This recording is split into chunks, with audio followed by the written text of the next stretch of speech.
अस्सलाम वालेकुम। कीअं आहियो तव्हां सभु? उमेद कयूं था ख़ैरियत सां हूंदा। त अॼु जो चैप्टर आहे सॉलिड ऐं ही स्टेट्स ऑफ मैटर जो पार्ट 3। ठीकु आहे।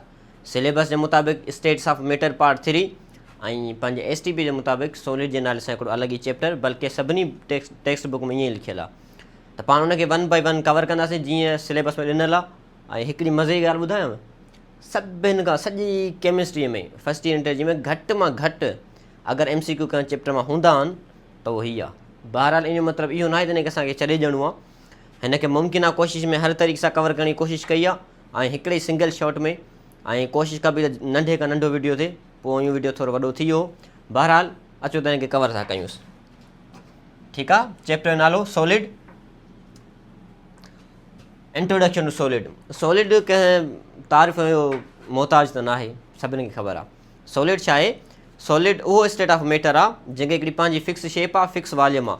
तव्हां छा बि कयो वेठा लोॾियोसि, हुन जी शेप कॾहिं बि चेंज न थींदी। ठीकु आहे। उनखे सॉलिड चवंदा आहियूं।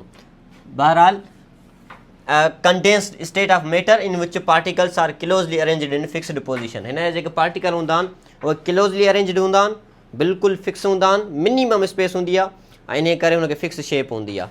ठीकु आहे। Molecular motion very little.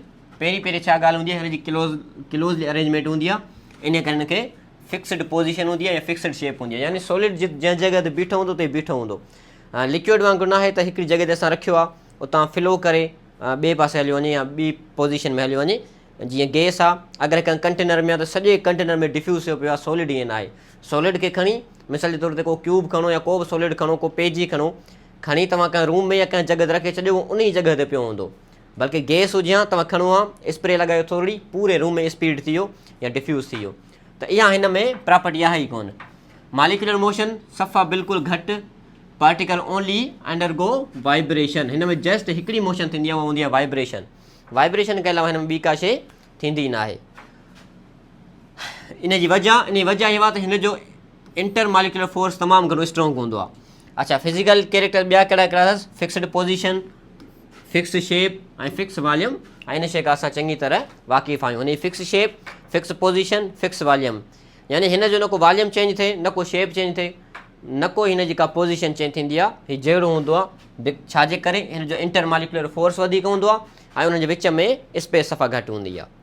अच्छा, हिन जो स्ट्रक्चर हूंदो आहे उहो हूंदो आहे रिजिड। रिजिड माना उहा शइ जेका इनकम्प्रेसिबल हुजे, उनखे असां रिजिड चवंदा आहियूं। सवली सिंधीअ में सख़्तु। मिसाल जे तौर ते मुंहिंजे हथ में पेन आहे, हिनखे मां कंप्रेस त कयां थो पर कंप्रेस थिए नथी। छाजे करे? हीअ रिजिड आहे। उहो स्ट्रक्चर या उहो ऑब्जेक्ट जेको इनकम्प्रेसिबल आहे या घणो प्रेशर अप्लाई करण सां उनजी शेप ते घणो असरु नथो पए, उनखे पाण रिजिड चवंदा आहियूं। ऐं इन फिनामिना खे चइबो आहे rigidity. High mechanical strength due to close arrangement of particle. ऐं इन जे करे नथो थिए, छाजे करे? प्रेशर कहिड़ो बि अप्लाई कयो पर हिन जा मॉलिक्यूल पाण में ऑलरेडी वेझो आहिनि, अञा घणो वेझो थियनि, सफ़ा हिकु ॿिनि सां घिड़िया पिया आहिनि, सफ़ा गॾो गॾु वेठा आहिनि। इन खां विच में काई स्पेस अथनि ई कोन जो मॉलिक्यूल अॻिते मूव करे सघे। इन जे करे ॿ मॉलिक्यूल पाण में अॻु ई मिलियल हूंदा आहिनि। असां फोर्स अप्लाई कंदो त वाइब्रेशन कंदो आहे। ठीकु आहे। यानी उहो पाण में लुॾण जी कोशिशि कंदा आहिनि, कोलियन करण जी कोशिशि कंदा आहिनि, पर स्पेस आहे कोन, त उहे हिकु ॿिए सां टकराइबा आहिनि पिया ऐं इनखे पाण वाइब्रेशन चवंदा आहियूं ऐं फिक्स मोशन हूंदी आहे। ठीकु आहे। त हिन में हाई मैकेनिकल स्ट्रेंथ असां अगरि अप्लाई कयूं त हिन जेका अरेंजमेंट हूंदी आहे उहा बिल्कुलु क्लोज़ हुअण जे करे हिन स्ट्रक्चर रिजिड हूंदो आहे। ठीकु आहे। रिजिडिटी हिन जी हिकिड़ी प्रॉपर्टी हूंदी आहे सॉलिड जी। उन खां पोइ अगरि असां ॿियूं प्रॉपर्टी ॾिसूं, अगरि कंप्रेसिबिलिटी ॾिसूं, असांखे ख़बर आहे गैस में घणी हूंदी आहे, पोइ लिक्विड में, पोइ सॉलिड में। ऐं अगरि रिजिडिटी ॾिसूं त पहिरियां सॉलिड में, पोइ लिक्विड में, पोइ गैस में। छाजे करे? शक्ति घणी सॉलिड वटि हूंदी आहे ऐं डेंसिटी बि बिल्कुलु ईअं आहे, सॉलिड में घणी, पोइ लिक्विड में, पोइ गैस में। हीअ ॻाल्हि असां ज़हन में रखंदासीं। स्क्रीनशॉट कढो त पाण अॻिते हलूं। ओके। अच्छा, KMT सॉलिड जी जीअं पाण पोयनि जी KMT पढ़ी, असां KMT पढ़ण मां ई सॉलिड ज़रे घटि सॼो कवर थियो थो वञे, पर कुझु शयूं या कुझु टॉपिक अहिड़ा आहिनि जेके सिलेबस में ॾिनल आहिनि, MCQ में बि चांस हूंदा त उतां अचे, त उनखे पाण 1 बाय 1 कवर ज़रूरु कंदासीं। पंहिंजो खफ़ो लाहे छॾिणो आहे, बाक़ी टेस्ट वारा ॼाणीनि त टेस्ट ॼाणे। ठीकु आहे। उहो टेस्ट में कुझु न किथां बि अचे, पंहिंजो कमु आहे पूरी तरीक़े सां तयारी करणु। KMT solids have very little inter molecular space because of strong IMF। Force घणो आहे, इन करे स्पेस सफ़ा भिन्न घटि आहे। हिन जे मॉलिक्यूलर स्पेस जेका हूंदी आहे सफ़ा घटि हूंदी आहे, वेरी लिटिल। छाजे करे? स्ट्रॉन्ग सफ़ा घणो हूंदो आहे, तमामु घणो हाई हूंदो आहे। अगरि थर्मल एनर्जी जी ॻाल्हि कजे त हिन जी जेका टेम्परेचर वधाईंदासीं त हिन में वाइब्रेशन वधंदो, जेतिरो वधीक टेम्परेचर ॾींदासीं ओतिरो वधीक वाइब्रेशन थींदो। हिन में ट्रांसलेशनल मोशन न हूंदी आहे, हिन में रोटेशनल मोशन न हूंदी आहे, हिन में जस्ट वाइब्रेशनल मोशन हूंदी आहे। ठीकु आहे। सो टेम्परेचर इंक्रीज़ करण सां हिन जी वाइब्रेशनल काइनेटिक एनर्जी इंक्रीज़ थींदी आहे। काइनेटिक एनर्जी जे टाइप्स जी ॻाल्हि कयूं त हिन में सिर्फ़ु ऐं सिर्फ़ु हिकिड़ी एनर्जी हूंदी आहे, उहा हूंदी आहे वाइब्रेशनल काइनेटिक एनर्जी, ॿी का बि एनर्जी हिन में नाहे हूंदी। अगरि फिक्स शेप जी ॻाल्हि कयूं त फिक्स शेप इन जे करे हूंदी आहे छा, जेकर स्ट्रॉन्ग फोर्स आहे, स्ट्रॉन्ग फोर्स जेकर स्पेस सफ़ा घटि आहे त मालिक्यूल हेॾा होॾा मूव ई कोन था कनि, इजाज़त ई कोन्हे का हुननि खे मूव करण जी, इन करे शेप हिन जी फिक्स आहे ऐं फिक्स वॉल्यूम बि इन जे ई करे आहे। ओके। कंप्रेशन जी ॻाल्हि कयूं, सॉलिड आर इफेक्टिवली इनकम्प्रेसिबल, यानी इनकम्प्रेसिबल आहिनि जंहिंखे पाण पोयां रिजिडिटी चयो या रिजिड स्ट्रक्चर चयो। अगरि स्ट्रक्चरल इफेक्ट जी ॻाल्हि कयूं, हिन में इंटरमालिक्यूलर फोर्स हाई हूंदो आहे, स्मॉल स्पेस हूंदो आहे, हीअ डेंसर हूंदा आहिनि, रिजिड हूंदा आहिनि ऐं हार्ड हूंदा आहिनि, यानी हार्ड यानी सख़्तु हूंदा आहिनि, हुनजी शेप फिक्स बीहंदी आहे, इन करे हिनखे हार्ड चयो वेंदो आहे। इहे सिंपल ॻाल्हियूं सॉलिड जे बारे में घणो क़दुरु अव्हांखे पहिरियां जी ख़बर हूंदी, पर न इहे ख़बर त हिकिड़ो बेसिक लेवल खां स्टार्टअप थी वियो, छाजे करे असां वटि उहे ॿार बि ईंदा आहिनि जेके वीचारा बेसिक स्टार्ट कंदा आहिनि, त पंहिंजो कमु हूंदो आहे त बिल्कुलु ज़ीरो खां माण्हू स्टार्ट करे। तव्हांखे इहे शयूं कीअं पियूं लॻनि, तव्हां वधीक कमेंट करे ॿुधाईंदो का शइ छॾी आहे या का रहिजी आहे या को इंक्लूड करणी हुई का शइ। बहरहाल तव्हां स्क्रीन शॉट कढंदा त पाण अॻिते हलंदासीं। ओके। अच्छा, डिफ्यूजन थींदो ई न आहे सॉलिड में, सभिनि खां वधीक गैस में, पोइ लिक्विड में, पोइ सॉलिड में, हिन में सफ़ा घटि थींदो आहे, बल्कि थींदो ई न आहे पर खणी चइजे त थींदो आहे। मिसाल जे तौर ते पुराणे ज़माने में पाण जॾहिं चाक सां लिखंदा हुआसीं त चाक छा थींदो, चाक उन ब्लैक बोर्ड जे अंदरि घिरी वेंदो हुयो, इहो डिफ्यूजन थींदो आहे ॿिनि सॉलिड जे विच में। या वरी उनजो ॿियो हिकिड़ो मिसाल हूंदो आहे, कहिड़ो मिसाल, पाण जेको मिलाईंदा आहियूं जॾहिं का घर जी कंस्ट्रक्शन थींदी आहे त पाण ॿाहिरि रेती सीमेंट पाण में मिलाईंदा आहियूं, अञा पाणी विझण खां पहिरियां, इहो हिकिड़ो डिफ्यूजन आहे। या नॉर्मली असां अटो खणूं था, अटे में लूणु विझूं था, इहो लूणु ऐं अटे जे विच में डिफ्यूजन आहे। त डिफ्यूजन सॉलिड जे विच में बि थींदो आहे, लिक्विड जे विच में बि थींदो आहे, गैसिस जे विच में थींदो आहे, ऐं इवन अलॻि अलॻि स्टेट जे विच में बि थींदो आहे। त बहरहाल सॉलिड में थींदो आहे पर सफ़ा घटि थींदो आहे, एॾो घणो न थींदो आहे। हिन में सफ़ा घटि थींदो आहे, छाजे करे हिन जा जेके मालिक्यूल हूंदा आहिनि उहे बिल्कुलु क्लोज़ पैक्ड हूंदा आहिनि, इन करे। एक्सपेंशन जी ॻाल्हि कयूं त सॉलिड में एक्सपेंशन मिलंदो आहे पर सफ़ा घटि मिलंदो आहे एज़ कम्पेयर टू गैसिस जे।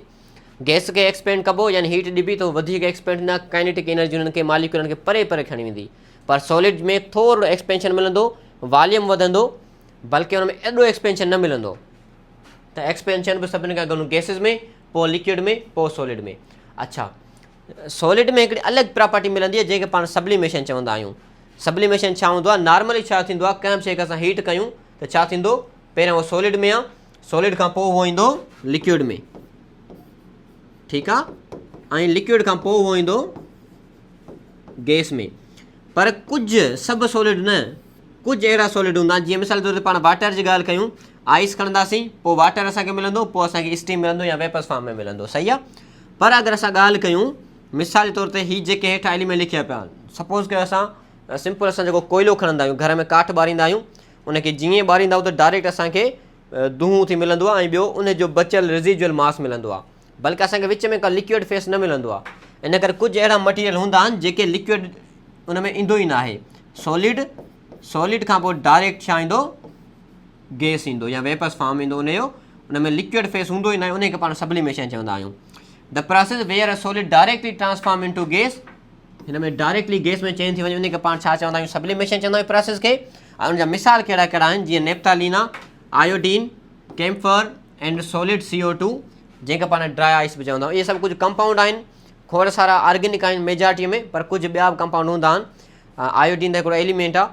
त इहे कुझु शयूं हूंदियूं आहिनि जेके असांखे नॉर्मली सब्लिमेशन या सब्लिमेट सबस्टेंस करे चयो वेंदो आहे। हिननि खे इहे लिक्विड कंडीशन में न ईंदा जॾहिं हिननि खे असां हीट कंदा आहियूं, ऐं हिन प्रोसेस खे चयो वेंदो आहे सब्लिमेशन। सम्झ में अची वियो? चलो स्क्रीन शॉट कढो त पाण अॻिते हलूं। टाइप्स ऑफ सॉलिड जी ॻाल्हि कयूं, सॉलिड जा बेसिकली ॿ टाइप हूंदा आहिनि, हिकिड़े चइबो आहे क्रिस्टलाइन सॉलिड, ऐं इन सॉलिड खे असां ॿियो ट्रू सॉलिड चवंदा आहियूं। ऐं ॿियो बि हिकिड़ो सॉलिड हूंदो आहे जंहिंखे पाण चवंदा आहियूं एमॉर्फियस सॉलिड, ऐं पंहिंजे सिलेबस में मेनली फोकस क्रिस्टलाइन ते कयल आहे, पर हुन सां गॾोगॾु थोरी हिकु नज़र असां हुन ते विझंदासीं, ठीकु आहे, जीअं असांखे सम्झण में आसानी थिए। Solids are classified into main categories, हिकिड़े चइबो आहे क्रिस्टलाइन सॉलिड, ऐं हिन खे असां ॿियो चवंदा आहियूं ट्रू सॉलिड। ट्रू छो चवंदा आहियूं, छाजे करे क्रिस्टलाइन सॉलिड जे विच में जेका पार्टिकल जी अरेंजमेंट हूंदी आहे उहा बिल्कुलु सिधी हूंदी आहे, यानी ईअं न हूंदो त हिकिड़ो मालिक्यूल हिते आहे, ॿियो अॻिते आहे, टियों पोइते आहे, ईअं माना मिसमैनेजमेंट न आहे हुन में, बल्कि हिकिड़ी डायरेक्टली हिकिड़ी अरेंजमेंट आहे, उहा हिकिड़ी प्रॉपर अरेंजमेंट हूंदी आहे। ऐं जंहिं बि सॉलिड जे उहो टाइप जंहिंमें प्रॉपर अरेंजमेंट ऑफ पार्टिकल हूंदी आहे, उनखे फिक्स शेप हूंदी आहे, उनखे असां चवंदा आहियूं क्रिस्टलाइन सॉलिड। ऐं एमोर्फियस उनजे उबतड़ उन में अरेंजमेंट सही नाहे हूंदी, छाजे करे अरेंजमेंट सही नाहे हूंदी त उन अरेंजमेंट सही न हुजण जे करे हुनजी फिक्स शेप बि न हूंदी आहे। बहरहाल अगरि फिक्स शेप हूंदी बि आहे तॾहिं बि हुनजी प्रॉपर्टीज़ फिज़िकल प्रॉपर्टीज़ असांखे सही न आहिनि मिलंदियूं। मिसाल जे तौर ते अगरि तव्हां ॿ सबस्टेंस खणो एमआरफीएस जा, हिकिड़े खे तव्हां हीट कयो उनजी मेल्टिंग पॉइंट अलॻि मिलंदी, वरी तव्हां ॿियो खणो उनखे तव्हां हीट कयो उनजी मेल्टिंग पॉइंट अञा ॿी मिलंदी। अब सबस्टेंस साॻिया, एलिमेंट साॻिया, शयूं साॻियूं, अमाउंट साॻियो, मेल्टिंग पॉइंट अलॻि अलॻि। उनजी वजह हिकिड़े खे तव्हां मेल्ट कयो उनजा जेके पार्टिकल हुया अलॻि तरीक़े सां पाण में मिलियल हुया, त हीट करण सां के वेझो हुया के परे हुया, त पंहिंजे पंहिंजे हिसाब सां मेल्ट थींदा विया। ऐं जॾहिं तव्हां ॿिए खे कयो त उनजा पार्टिकल वरी अलॻि तरीक़े सां जुड़ियल आहे, थी सघे थो पहिरें में घणा हुजनि, ॿिए में थोरा हुजनि गॾियल, ऐं ॿिए में जेको आहे सो पार्टिकल अञा वधीक कंडेंस फॉर्म में हुजनि। त इहो हिकिड़ो एमआरफीएस हूंदो आहे, नॉर्मली रूम टेम्परेचर ते हुनजी अरेंजमेंट अलॻि अलॻि हूंदी आहे। त इन खे असां चवंदा आहियूं एमआरफीएस। ऐं क्रिस्टलाइन जो मतिलबु हूंदो आहे जंहिंखे फिक्स शेप हुजे ऐं पार्टिकल जी अरेंजमेंट बिल्कुलु सिधी हुजे, उनखे पाण क्रिस्टलाइन चवंदा आहियूं।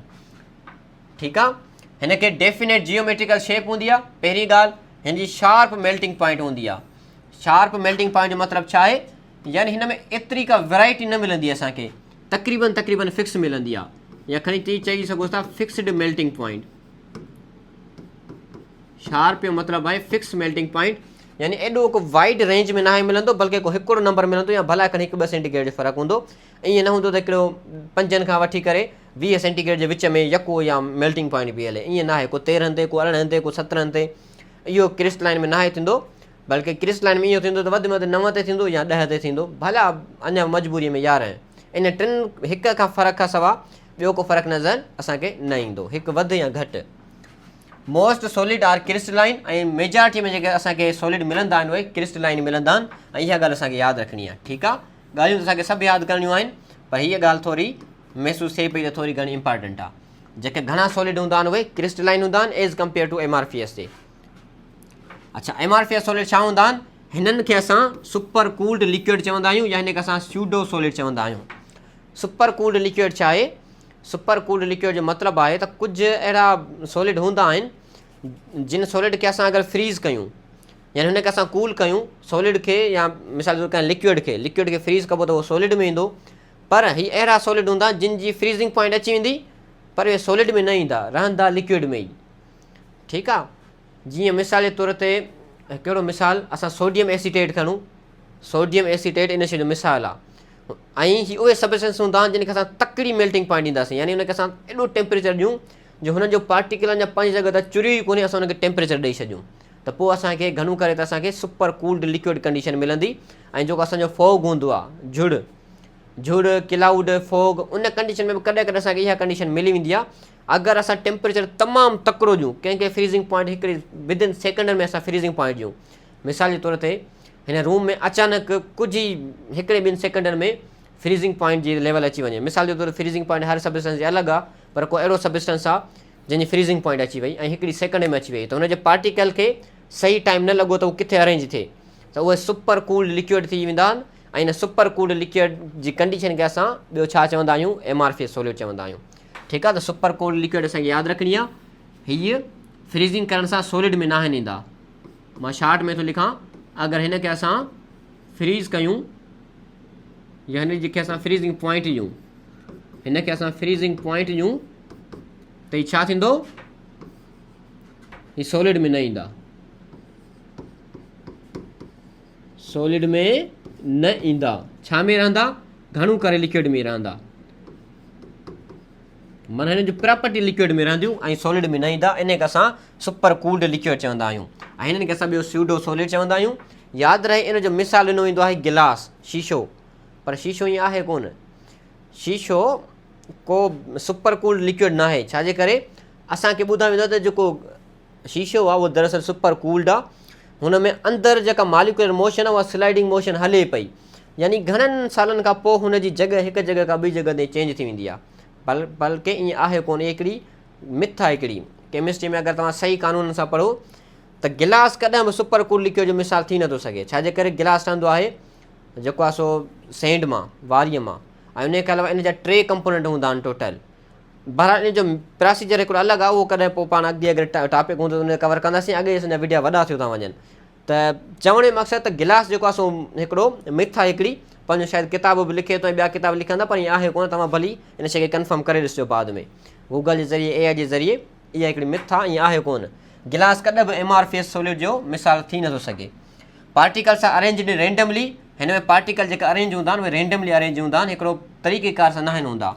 They do not form regular repeating pattern, हुन में रेगुलर रिपीटिंग पैटर्न न हूंदो। त मिसाल जे तौर ते हिक खां पोइ हेतिरी स्पेस खां पोइ ॿियो अचे, वरी फिक्स स्पेस खां पोइ टियों अचे, ईअं न हूंदो। हिकिड़ो अगरि सपोज़ कयो पाण हिकिड़ो, त हिकिड़ो अगरि हिते आहे, ॿियो उन थोरो वेझो हूंदो, टियों वरी थोरो परे हूंदो, चोथों वरी मे बि अञा थोरो परे हुजे, 5 वरी इन सभिनी खां परे हुजे, 6 वरी सफ़ा क्लोज़ हुजे। माना हिकिड़ो रेंडमली असांखे अरेंजमेंट मिलंदी आहे। Irregular arrangement and no definite geometric shape. अगरि रेगुलर अरेंजमेंट न आहे, इरेग्युलर आहे, त सिधी सही ॻाल्हि हुनजी परफेक्ट शेप बि न बीहंदी। परफेक्ट शेप हिन जे न हूंदी आहे, डेफिनेट शेप न हूंदी आहे। इन जी वजह इहा त इरेग्युलर अरेंजमेंट हूंदी आहे। ऐं हिन जी जेका मेल्टिंग पॉइंट हूंदी आहे उहा वॾी रेंज में हूंदी आहे, यानी हिन जी का बि शार्प मेल्टिंग पॉइंट न हूंदी। उन जी वजह बि इहा हूंदी आहे त हिन जी अरेंजमेंट सही न हूंदी पार्टिकल जी। अच्छा, आइसोट्रॉपिक छा हूंदो आहे? आइसोट्रॉपिक उहो हूंदो आहे त अहिड़ो सबस्टेंस जंहिंजो फिज़िकल प्रॉपर्टी हर डायरेक्शन खां सेम हुजे, उनखे असां आइसोट्रॉपिक चवंदा आहियूं। यादि रहे, जेके बि MRFS हूंदा आहिनि उहे आइसोट्रॉपिक हूंदा आहिनि। चाहे मिसाल जे तौर ते फिज़िकल प्रॉपर्टी जीअं इलेक्ट्रिकल कंडक्टिविटी आहे, या उन खां अलावा इलेक्ट्रिकल कंडक्टिविटी खां अलावा जेके ॿियूं आहिनि, हीट कंडक्टिविटी आहे या ॿियो जेको बि तव्हां मिसाल खणो, उहो तव्हां चाहे पासे खां ॾियो, मथां खां ॾियो, हेठां खां ॾियो या कुंड खां ॾियो, अगरि MRFS आहे त सभिनी पासे हिकु जहिड़ी हूंदी। क्रिस्टलाइन में चेंज थींदी आहे, उहो पाण अॻिते कवर कंदासीं। बल्कि MRFS में चाहे तव्हां साइड खां ॾियो या टॉप खां ॾियो या बॉटम खां ॾियो, सभिनी पासे खां हुनजी सॼियूं प्रॉपर्टी, ख़ासि करे फिज़िकल प्रॉपर्टी यादि रहे, फिज़िकल प्रॉपर्टी छा रहंदी आहे? सेम रहंदी आहे सभिनी डायरेक्शन खां। अच्छा, MRFS जो मिसाल आहे गिलास। यादि रहे, MRFS जो मिसाल आहे गिलास, रबर, प्लास्टिक, वैक्स। बल्कि सुपर कूल्ड लिक्विड जो मिसाल न आहिनि। सुपर कूल्ड लिक्विड जो मिसाल हूंदो आहे सोडियम एसीटेट, ॿियो क्लाउड वग़ैरह इहे असांखे मिसाल मिलंदा आहिनि। उनखे अलावा ॿिया बि मिसाल तव्हां मिली सघनि था, पर उहे असांखे लेबॉरेटरी में स्पेसिफिकली तयारु कया वेंदा आहिनि।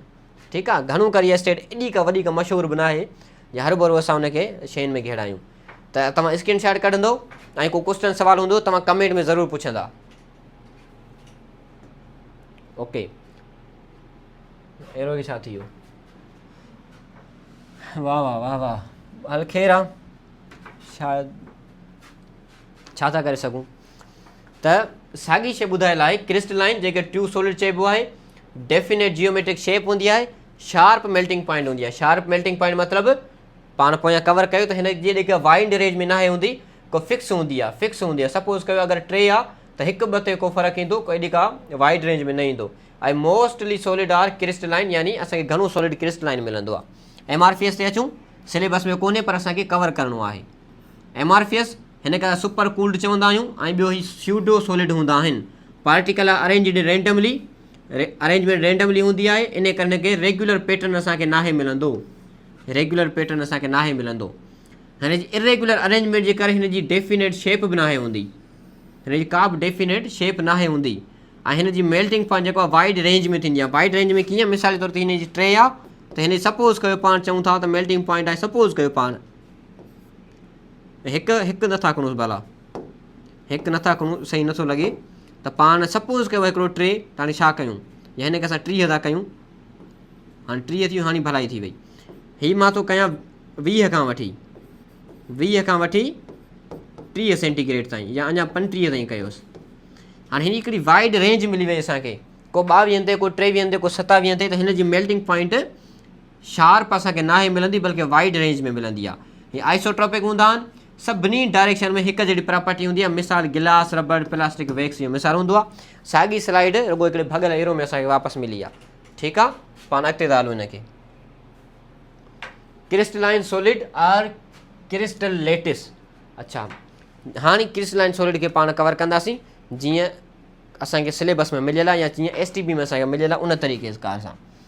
Solid in which the particles atom आइन मालिक्यूल, हिन जे अंदरि कुझु बि थी सघनि था, उहे अरेंज्ड हूंदा रेगुलर पैटर्न में हिकिड़ा, या उहे रिपीटिंग पैटर्न में हूंदा ऐं 3 डायमेंशन में हूंदा, उनखे पाण क्रिस्टलाइन चवंदा आहियूं।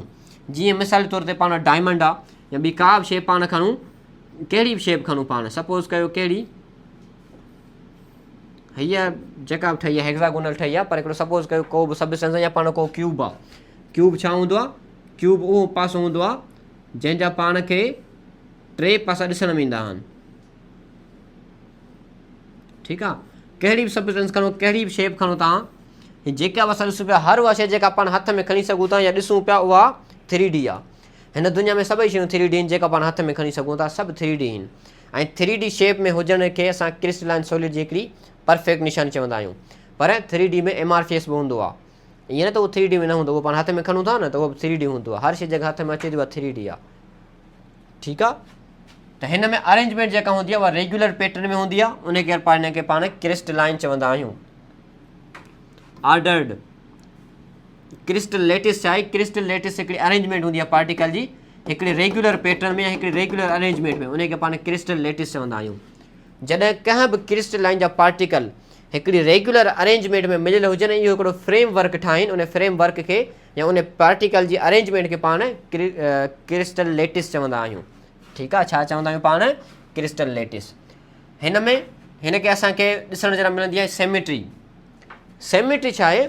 सेमिट्री जो मतिलबु आहे तव्हांखे जिथां खपे उतां खां ॾिसो उहा तव्हांखे ॾिसण में साॻियो शइ मिलंदो। हिनखे मां हेठां खां ॾिसां तॾहिं बि साॻियो, मथां खां ॾिसां माना मथां खां हेठां, मां मथां खां ॾिसांसि तॾहिं बि साॻियो, अगरि मां हितां पासे खां ॾिसांसि तॾहिं बि साॻियो, हिन पासे खां ॾिसांसि तॾहिं बि साॻियो। तव्हां भली चारई पासा गोल गोल ॾिसोसि, शेप इन चई तव्हांखे सभई पासा हिकु जहिड़ी लॻे, उनखे चइबो आहे सेमिट्री। उनखे छा चइबो आहे? उनखे सेमिट्री चइबो आहे। ईअं न आहे तव्हां हेठां खां ॾिसो त ॿी शेप, मथां खां ॾिसो त ॿी शेप, यानी चवण जो मक़सदु त सेमिट्री जेका आहे उहा बि हिकिड़े अरेंजमेंट पार्टिकल खे थी शो करे। क्रिस्टलाइन सेमिट्री थो शो करे, छाजे करे हिकिड़ो रेगुलर पैटर्न आहे, उहो पैटर्न तव्हां परे खां ॾिसो, वेझो खां ॾिसो या ओसे पासे लेफ्ट राइट किथां खां बि ॾिसो तव्हांखे साॻी शइ ॾिसण में मिलंदी आहे, उनखे चइबो आहे symmetry. Atom are particles are arranged in a regular balanced pattern. हिन में रेगुलर ऐं बैलेंस पैटर्न असांखे ॾिसण जे लाइ मिलंदो आहे। ऐं crystal looks the same from different direction or after certain movement.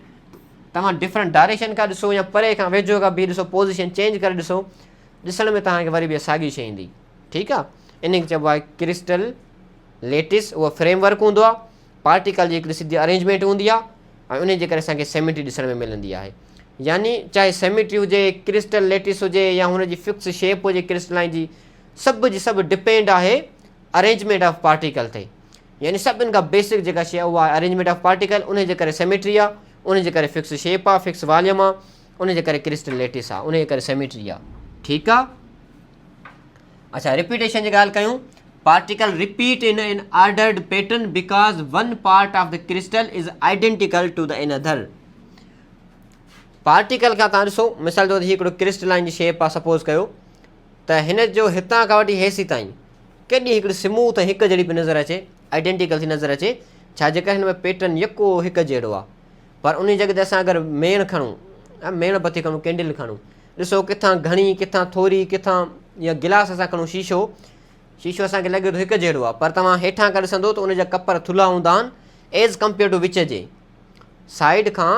मिसाल शीशो आहे न, गिलास जो हेठियों कपर असांखे छा मिलंदो आहे? थोरो थिक मिलंदो आहे एज़ कम्पेयर टू हुनजे मथियनि किनारनि जे। ऐं उहो एॾो को परफेक्ट ठाहियो वेंदो आहे बेसिकली, न त नेचुरली या नॉर्मली असांखे मिलंदो न आहे, हीअ त हिकिड़ो पार्टिकुलर अरेंज कयो वेंदो आहे।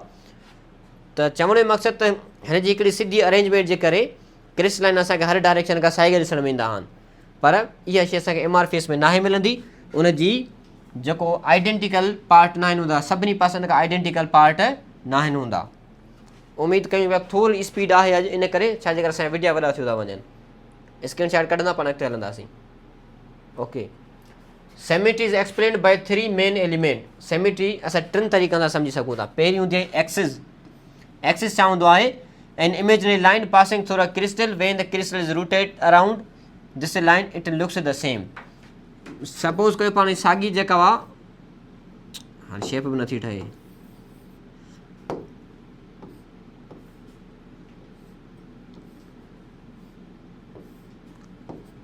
ठीकु आहे। हाणे पाण हिकिड़ी शेप खई आहे, हाणे चए छा थो हिकिड़ी इमेजनरी लाइन हूंदी आहे, अगरि हिन लाइन जे मुताबिक़ सपोज़ के हीअ पाण हिकिड़ी इमेजनरी लाइन ठाही आहे, हिन लाइन ते तव्हां हिनखे रोटेट कयो, हिनखे हीअं फेरायो या हिनखे तव्हां हीअं फेरायो, ऐं तव्हां जॾहिं हिनखे रोटेट कंदा तव्हां ॾिसंदा त हीअ सभिनी पासे खां हिकु जहिड़ो पियो नज़र अचे, सिमेट्री हूंदी या तव्हां हेठां मथां ओसे पासे खां बीह ॾिसो, चारई पासे खां काश हिकु जहिड़ी नज़र अचे उनखे सिमेट्री चइबो आहे। त हिन जी तव्हां लाइन कढंदो, लाज़मी न तव्हां हीअ लाइन ठाहियो, तव्हां हीअ लाइन ठाहियो, ठीकु आहे, हिनखे बि जेको आहे सो एक्सिस ऑफ सिमेट्री चइबो, या तव्हां मथां खां हेठि ठाहियो तॾहिं बि तव्हांजी मर्ज़ी आहे, हिनखे बि एक्सिस ऑफ सिमेट्री चइबो। का बि इमेजनरी लाइन ठाहियो उन खां मथां बि ॾिसो या ॿई पासा तव्हां रोटेट करे ॾिसो, शइ खे फेराए ॾिसो, रोटेट करण खां पोइ बि अगरि शइ जो सिमेट्री सेम थी रहे त इहा हिकिड़ी सिमेट्री जो मिसाल आहे, यानी इन खे असां सिमेट्री चवंदा आहियूं। ऐं उन लाइन खे चइबो आहे या उन लाइन ते रोटेशन खे चइबो आहे axis of symmetry, axis of symmetry. Square looks the same after 90 degree rotation, जेको असां क्यूब हूंदो आहे, ठीकु आहे, क्यूब माना ओ जेके असां वेठा असां पाण में कलर चेंज कंदा आहियूं, ठीकु आहे, तव्हां ड्राइंग ते न ॾिसिजो, बसि कॉन्सेप्ट खे वठण जी कोशिशि कजो। उनखे पाण चेंज कंदा आहियूं, चाहे तव्हां हिन पासे खां ॾिसोसि या हिन पासे खां ॾिसोसि या 90 डिग्री ते शिफ्ट करण खां पोइ ॾिसोसि, पर मिलंदो तव्हांखे शेप उन साॻी मिलंदी। हाणे हीअ ॾिसो, अगरि हीअं था कयूं तॾहिं बि शेप साॻी आहे, अगरि हिनखे 90 डिग्री शिफ्ट था कयूं शेप साॻी आहे, शेप साॻी आहे, कहिड़ो हीअ ट्राइंगल थी वई या स्क्वायर थी वई, शेप त पहिरियां सिलेंड्रिकल ई, पोइ बि सिलेंड्रिकल आहे, या वरी तव्हां चई सघो था कोन शेप आहे, हिते हिन हिसाब सां कोन शेप आहे, ऐं हूअं अगरि हितां ॾिसे त सिलेंड्रिकल आहे। बहरहाल शेप इन साॻी थी रहे, शेप चेंज नथी थिए, ऐं इन खे पाण चवंदा आहियूं एक्सिस ऑफ सिमेट्री। अच्छा, प्लेन ऑफ सिमेट्री छा हूंदो आहे? In imaginary plane that divide the crystal into 2 equal mirror halves are one of the mirror image of the other. यानी तव्हां कंहिं शइ जी इमेजनरी प्लेन ठाहियो, मिसाल जे तौर ते जीअं असांजो लेफ्ट ऐं राइट साइड आहे, बिल्कुलु फेस जे विच खां असां इमेजनरी लाइन ठाहियूं या हिकिड़ो प्लेन ठाहियूं, राइट ऐं लेफ्ट साइड असांजा ॿई मिरर इमेज ठही बीहनि कंहिं शइ जा, उनखे असां प्लेन ऑफ सिमेट्री चवंदा आहियूं। हीअ बि हिकिड़ो प्लेन हूंदो आहे, हिकिड़ी लाइन हूंदी आहे, हिकिड़ी पॉइंट हूंदी आहे, उन पॉइंट खे असां अगरि कटियूं त बिल्कुलु ॿ अधु थियनि, सिमेट्रीअ में अधु न पियो थियो, एक्सिस ऑफ सिमेट्री में अधु न थिए, तव्हां हेठां मथां ओसे पासे चोथूं पंजूं अठूं ॾहूं सो जिते खपेव तव्हां उते कढियो, पर सिमेट्री ऑफ प्लेन में ज़रूरु अधु थिए। ऐं ॿी कंडीशन इहा आहे त उहा अॻे जी मिरर इमेज हुजे, अगरि मिरर इमेज नथो थिए या अधु नथो थिए त पोइ इहा एक्सिस ऑफ सिमेट्री आहे, सिमेट्री ऑफ प्लेन न आहे, ठीकु आहे। हिन में ज़रूरु असांजो मिरर इमेज बीहे पहिरीं ॻाल्हि, ऐं ॿी ॻाल्हि इहा आहे त उहो ॿ पार्ट हुजनि, ॿ इक्वल पार्ट हुजनि। उन खां पोइ center of symmetry a point inside the crystal where opposite part are identical and equally distance from the center. Center उहा पॉइंट हूंदी जंहिं जॻह खां बक़ाया सभई पार्टिकल हिकु जेतिरो परे हुजनि, ठीकु आहे। जीअं बाल आहे, बाल जंहिं जॻह ते रखबी उन खां हिकु जेतिरा पार्टिकल परे हूंदा, पर जीअं हिन जी अगरि असां विच ते हथु रखूं त हिन सेंटर आहे, हितां खां हिन पासे ऐं हिन पासे हिकु जेतिरा पार्टिकल परे आहिनि, त इन खे असां सेंटर ऑफ सिमेट्री चवंदासीं। स्क्रीन शॉट निकिरंदो, पाण अॻिते हलंदासीं। ओके, जियोमेट्रिकल, अच्छा, फिज़िकल प्रॉपर्टी ऑफ क्रिस्टल, इन में छा थो अची वञे? पहिरियां त फिज़िकल प्रॉपर्टी हूंदो छा आहे, यानी melting point, boiling point, shape, structure, size, इहे सभु फिज़िकल प्रॉपर्टी हूंदी आहे। फिज़िकल प्रॉपर्टी उहा प्रॉपर्टी हूंदी आहे जंहिं प्रॉपर्टी जे चेंज थियण सां नई शइ न ठहे ऐं उनखे असां वापसि पंहिंजो रीबेक करे सघूं, वापसि असां रिटर्न करे सघूं, उनखे असां फिज़िकल प्रॉपर्टी चवंदा आहियूं। ऐं उनजे उबतड़ केमिकल प्रॉपर्टी उहा हूंदी आहे जंहिंमें नई शइ असांखे मिलंदी आहे ऐं नई शइ मिलण खां पोइ असां उनखे वापसि कम बैक न आणे सघंदा आहियूं, उनखे पाण केमिकल प्रॉपर्टी चवंदा आहियूं, ठीकु आहे। हिन में जी जेका शेप आहे, जियोमेट्रिकल शेप आहे, फिज़िकल प्रॉपर्टी आहे। क्रिस्टल एंड सॉलिड में डेफिनेट जियोमेट्रिकल शेप, यानी असां बार बार पढ़ियो आहे, हिनखे फिक्स शेप हूंदी आहे। शार्प मेल्टिंग पॉइंट हूंदी आहे, इहो पाण पोयां पढ़ियो, त जेका मेल्टिंग पॉइंट आहे उहा शार्प हूंदी आहे, छाजे करे हिकु जहिड़ो फोर्स आहे ऐं यूनिफॉर्म हिन जी अरेंजमेंट आहे। ॿी मेन शइ जेका पोयां पाण न पढ़ी उहा आहे क्लीवेज प्लेन। क्लीवेज प्लेन छा आहे? अगरि मां हिनखे कटियां, हिते कटियां, हिते कटियां, हिते कटियां, त हिन जा नंढा नंढा टुकड़ा हिकिड़ो पार्टिकुलर फॉर्म में मिलंदा। यानी ईअं न आहे त उनजी शेप अलॻि अलॻि थी वञे, बल्कि जंहिं कंडीशन में मां कटियां, अगरि विचां कटियां त विचां कटिबा, अगरि पासनि खां कटियां त पासनि खां कटिबा, उन खां अलावा ॿियो को विचां को चीर न ईंदो, उनखे चइबो आहे क्लीवेज। उनखे छा चइबो आहे? क्लीवेज चइबो आहे। जीअं पाण नॉर्मली कंहिं शइ खे टुकड़ा कयूं त उनजा नंढा नंढा टुकड़ा थी बीहनि ऐं उनजो तक़रीबन सिमिलर स्ट्रक्चर थी बीहे, उनखे पाण क्लीवेज चवंदा आहियूं। क्लीवेज जो मतिलबु हूंदो आहे कंहिं वॾी शइ खे, हीअ वॾी शइ आहे, हिनखे पाण नंढनि नंढनि टुकड़नि में कटियूं, ठीकु आहे, हीउ क्यूब आहे सभई, उनखे पाण क्लीवेज चवंदा आहियूं। When a big crystal is split, उहो टुटंदो आहे, it breaks into similar crystal of identical shape, उनखे पाण क्लीवेज चवंदा आहियूं। अच्छा, क्लीवेज प्लेन छा आहे? इज़ द स्पेसिफिक लाइन और point along which the crystal spilt easily, यानी सपोज़ कयो उहा लाइन, जंहिं लाइन तव्हां माना जेका जीअं पाण पढ़ियो प्लेन ऑफ सिमेट्री, ईअं ई पाण पढ़ियूं पिया क्लीवेज प्लेन, यानी उहा पॉइंट, उहा लाइन जिथां उहो सबस्टेंस टुटे पियो, ब्रेक थिए पियो, उनखे पाण क्लीवेज प्लेन चवंदा आहियूं, उनखे पाण क्लीवेज प्लेन चवंदा आहियूं। अच्छा, क्रिस्टल ग्रोथ छा हूंदी आहे? कॾहिं कॾहिं छा थी वेंदो आहे, कंहिं क्रिस्टल में पार्टिकल जमा थी वेंदा आहिनि, यानी 2-3 पार्टिकल अगरि एक्स्ट्रा थी विया त उनजी सिमिलर शेप रहंदी, पर थोरो साइज़ में वॾो थी वेंदो आहे। जीअं मिसाल जे तौर ते सपोज़ कयो, छा मिसाल खणूं, जीअं को मिसाल कहिड़ो खणूं, हिकिड़ो रस्टिंग ऑफ आयरन आहे, पर रस्टिंग ऑफ आयरन हिकिड़ो रिएक्शन आहे, हिकिड़ो केमिकल रिएक्शन, ठीकु आहे, उहो physical property.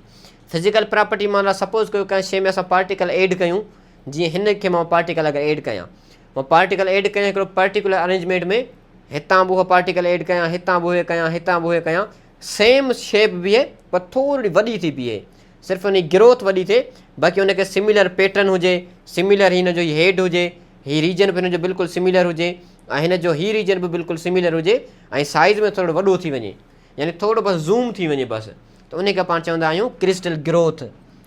Increase in the size of a crystal due to addition of particle to its crystal lattice, उनखे पाण क्रिस्टल ग्रोथ चवंदा आहियूं। Grown by cooling a hot saturated solution or a molten solid. हाणे त हिकिड़ो मिसाल ॾिनल आहे, जेको टेबल साल्ट, यानी जेको नॉर्मल असांजो साल्ट आहे, उहो क्यूबिक फॉर्म में हूंदो आहे, उनखे असां जीअं कूल कंदासीं, कूल करणु मतिलबु उनजी असां जॾहिं उनखे फ्रीज़िंग पॉइंट ॾींदासीं त हू पंहिंजो क्रिस्टल ठाहींदो, उहो क्रिस्टल ठाहींदो त हुनजी अचानक शेप जेका साइज़ उहा वॾी थी बीहंदी आहे, ऐं इहो हिकिड़ो क्रिस्टल ग्रोथ जो मिसाल आहे। ठीकु आहे, माना उनखे असां हल कयूं, हल करण खां पोइ नंढा नंढा पार्टिकल खे सॉल्यूशन ठाहे, सॉल्यूशन ठाहिण खां पोइ उनखे फ्रीज़िंग कयूं, फ्रीज़ करे बसि कंदासीं त उनजा वॾा वॾा पार्टिकल ठही पवंदा, को कहिड़ी शेप जो हूंदो, को अञा वॾी शेप जो हूंदो, उनखे पाण क्रिस्टल ग्रोथ चवंदा आहियूं। ठीकु आहे, स्क्रीनशॉट करो त पाण अॻिते हलूं। 10 अच्छा, एन आइसोट्रॉपी छा आहे? जीअं पाण पढ़ियो आइसोट्रॉपी, उहो एमआरफीएस जो मिसाल आहे। एन आइसोट्रॉपी क्रिस्टलाइन जी प्रॉपर्टी आहे, यादि रखिजो, एन आइसोट्रॉपी क्रिस्टलाइन सॉलिड जो प्रॉपर्टी आहे। हिन में छा थींदो आहे? हिन में physical property direction to direction change थी वेंदी आहे। मिसाल जे तौर ते थी सघे थो ही हितां खां अगरि मां इलेक्ट्रिकल कंडक्टिविटी जी ॻाल्हि कयां, हितां खां हू कंडक्टर आहे, पर अगरि मां साइड खां हिनखे बिजली क्रॉस करायां त न थींदी, यानी हितां कंडक्टर आहे, हितां इंसुलेटर आहे, ॿिनि डायरेक्शन में अलॻि अलॻि प्रॉपर्टियूं आहिनि, उनखे चइबो आहे छा चइबो आहे? Anisotropy. जेके बि क्रिस्टलाइन सॉलिड हूंदा आहिनि उनखे डिफरेंट फिज़िकल प्रॉपर्टी हूंदियूं आहिनि, छा में? डिफरेंट डायरेक्शन में, उनखे पाण चवंदा आहियूं एन आइसोट्रॉपी। अच्छा, मिसाल छा आहे? Graphite crystal. ग्रेफाइट छा थींदो आहे? ग्रेफाइट खे असां जॾहिं पैरेलल ॾींदा आहियूं त हू छा कंदो आहे? इलेक्ट्रिकल खे कंडक्ट कंदो आहे, न कंदो आहे? अगरि हुनखे असां पैरेलल था ॾियूं, यानी हेठां खां था ॾियूं, त हू न कंदो आहे, पर अगरि असां मिसाल जे तौर ते असां अगरि पैरेलल था ॾियूं, हीअं असां बिजली हुनखे कंडक्टर हेठां खां था ॾियूं त हू बिल्कुलु सिधो अॻियां कंडक्ट न कंदो, पर अगरि असां हुनखे साइड खां ॾियूं त उहो कंडक्ट कंदो। इहो हिकिड़ो ग्रेफाइट जो मिसाल हूंदो आहे। उन खां अलावा कैल्साइट क्रिस्टल। कैल्साइट क्रिस्टल छा आहे? जेको कैल्शियम कार्बोनेट हूंदो आहे, उन जा 2 मिसाल हूंदा आहिनि। ठीकु आहे, हिकिड़े खे चइबो आहे पंहिंजो कैल्साइट, ऐं ॿिए खे चइबो आहे एरोगनाइट। इहे 2 जेके आहिनि सो कैल्शियम कार्बोनेट या कैल्शियम जंहिंखे पाण लाइम चवंदा आहियूं, उन जा मिसाल हूंदा आहिनि। ठीकु आहे, इहो अॻियां शायदि हूंदो किथे न किथे, पाण खे कवर करे वठंदासीं, पर हिते मिसाल ॾिनल आहे। ग्रेफाइट, कैल्साइट क्रिस्टल, इहे 2 मिसाल आहिनि। ॿियो क्वार्ट्ज़ छा आहे? क्वार्ट्ज़ जंहिंखे सिलिकॉन डाइऑक्साइड चइबो आहे। सिलिकॉन डाइऑक्साइड जो फार्मूलो आहे, ऐं हीउ हिकिड़ो मिनरल आहे, ऐं one of the most abundant mineral आहे। ज़मीन ते जेके मिनरल मिलंदा आहिनि उन मां वधीक हिकिड़ो one of the most abundant mineral आहे। हीउ हिकिड़ो अबंडेंट मिनरल आहे। अबंडेंट माना वन ऑफ द अबंडेंट आहे, पोइ 3 हुजे, 4 हुजे, 5 हुजे, पर माना वॾनि मिनरल में शामिल आहे। मिनरल ऑफ अर्थ जेके असांखे ज़मीन जी लेयर जंहिंखे पाण क्रिस्ट चवंदा आहियूं उतां खां अबंडेंट फॉर्म में मिलंदो आहे ऐं इहो हिकिड़ो मिनरल आहे, ठीकु आहे। ऐं हीउ जेको आहे हिकिड़ो जियांट कोवलेंट क्रिस्टल आहे, हिन खे पाण जियांट कोवलेंट स्ट्रक्चर बि चवंदा आहियूं। छा चवंदा आहियूं ॿियो? Giant covalent crystal. बहरहाल इहा शइ ज़रूरी हुई त कान, पर अची वियो त करे छॾियो। ऐं क्वार्ट्ज़ क्रिस्टल जेको हूंदो आहे इहो हिकिड़ो एनाइसोट्रॉपी शो कंदो आहे, यानी हिकिड़े डायरेक्शन मां हिकिड़ी प्रॉपर्टी, ॿिए डायरेक्शन मां ॿी प्रॉपर्टी। ओके आहे। आइसोमॉर्फ छा आहे? आइसो मतिलबु सेम, मार्फ मतिलबु shape. Different solid substance that exist in the same crystalline structure, यानी मुख़्तलिफ़ ऑब्जेक्ट हुजनि, मुख़्तलिफ़ शयूं, मुख़्तलिफ़ कंपाउंड, मुख़्तलिफ़ मॉलिक्यूल, पर शेप हिकु जहिड़ी। यानी कीअं सम्झूं, हिकिड़ो माण्हू चांडियो, ॿियो लिगारी, हिकिड़ो मिसाल जे तौर ते कोटड़ीअ जो, हिकिड़ो लाड़काने जो, न मिलिया न जुलिया न छा, पर शिकिल में हिकु जहिड़ा। जीअं इंडिया में 80% आबादी अजय देवगन जी आहे, ईअं मिसाल जे तौर ते इनखे पाण आइसोमॉर्फ चई सघूं था, यानी माण्हू पाण में मिलिया ई कोन्हनि, पर जेको निकिरे घरां उहो अजय देवगन। बहरहाल उहो इंडिया जी ॻाल्हि आहे, पंहिंजो छा वञे। सिंध में ईअं कॾहिं कॾहिं कुझु ॿ दोस्त या ॿ माण्हू थोरा थोरा हिकु जहिड़ा थी वेंदा आहिनि, त उनखे पाण आइसोमॉर्फ चई सघूं था, यानी ॿ अलॻि अलॻि शयूं जिन जो को नातो ई न हुजे। जीअं NaCl सपोज़ कयो, हीउ केरु आहे? लिगारी आहे सपोज़ कयो, ठीकु आहे। कहिड़ी बि ज़ात असां ॿी था वठूं, पर असां लिखूं था लिगारी, हीउ भाऊ लिगारी आहे, ठीकु आहे। ऐं MgO केरु आहे? चांडियो आहे। हीउ चांडियो, हीउ लिगारी, ॿिन्हिनि जी ज़ात अलॻि अलॻि, न मिट न माइट, पर ॿिन्हिनि जी शेप हिकु जहिड़ी। कहिड़ी? क्यूबिक। इन खे चइबो आहे आइसोमॉर्फ, यानी ॿ शयूं अलॻि अलॻि, हिकिड़ी किथां जी हिकिड़ी किथां जी, पर शेप हिकु जहिड़ी, उनखे पाण आइसोमॉर्फ चवंदासीं। डिफरेंट सॉलिड सेम शेप, उनखे पाण आइसोमॉर्फ चवंदासीं। हिन जूं जेके प्रॉपर्टी हूंदियूं आहिनि, फिज़िकल प्रॉपर्टियूं, उहे डिफरेंट हूंदियूं आहिनि, डिफरेंट फिज़िकल प्रॉपर्टी, पर केमिकल प्रॉपर्टी हिन जी सेम हूंदी आहे। इहा ॻाल्हि यादि रखिजो, जेका यादि रखण जहिड़ी ॻाल्हि आहे उहा आहे त हिन जी केमिकल प्रॉपर्टी छा हूंदी आहे? सेम हूंदी आहे, ठीकु आहे। ऐं फिज़िकल प्रॉपर्टी छा हूंदी आहे? हिन जी डिफरेंट हूंदी आहे। मिसाल, इहो छो हूंदो आहे? उहो हूंदो आहे हिकु जहिड़ो रेशो हुजण जे करे। रेशो असांजी शेप जेको आहे न, रेशो ठाहींदो आहे। हाणे हिन में ॾिसो, NaCl सोडियम हिकिड़ो, क्लोरीन बि हिकिड़ो, रेशो 1:1। MgO में बि ईअं, हिकिड़ो मैग्नीशियम, हिकिड़ो oxygen. Sodium trioxide NaNO3, sodium nitrate, हीउ सोडियम नाइट्रेट आहे, ऐं हीउ कैल्शियम कार्बोनेट आहे। हिन में 1:1:3 आहे, हिन में बि 1:1:3 आहे। यानी अगरि रेशो हिकु जहिड़ो आहे त शेप बि हिकु जहिड़ी हूंदी। यादि रहे, आइसोमॉर्फिक छाजे करे थींदो आहे? सेम रेशो जे करे थींदो आहे। हिते लिखांसि पोइ, आइसोमॉर्फिक छो थींदो आहे? सेम रेशो हुजण जे करे थींदो आहे, सेम रेशो हुजण जे करे थींदो आहे। हिकिड़ी राइटिंग मुंहिंजी कान थी बीहे,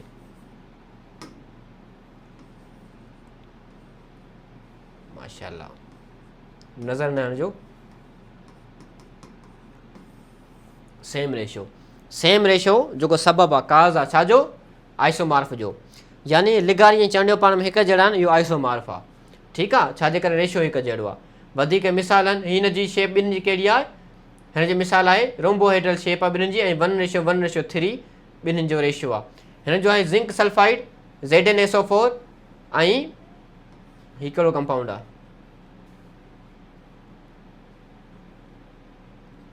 बहरहाल फ़िलहाल ज़हन नथो अचे। ॿिन्हिनि जो जेको रेशो आहे 1:1:4 आहे, यानी 1:1:4। रेशो हिकु जहिड़ो, शेप ॿिन्हिनि जी आर्थोरोम्बिक आहे। ऐं हीउ सिल्वर नाइट्रेट आहे, सॉरी सिल्वर सल्फाइड, हीउ सिल्वर सल्फाइड आहे, ऐं हीअ आहे सोडियम सल्फाइड। ॿई हेक्सागोनल आहिनि, ऐं ॿिन्हिनि जी शेप जेका आहे 2:1:4 आहे। रेशो हिकु जहिड़ो, शेप हिकु जहिड़ी, ऐं इनखे पाण आइसोमॉर्फ चवंदा आहियूं।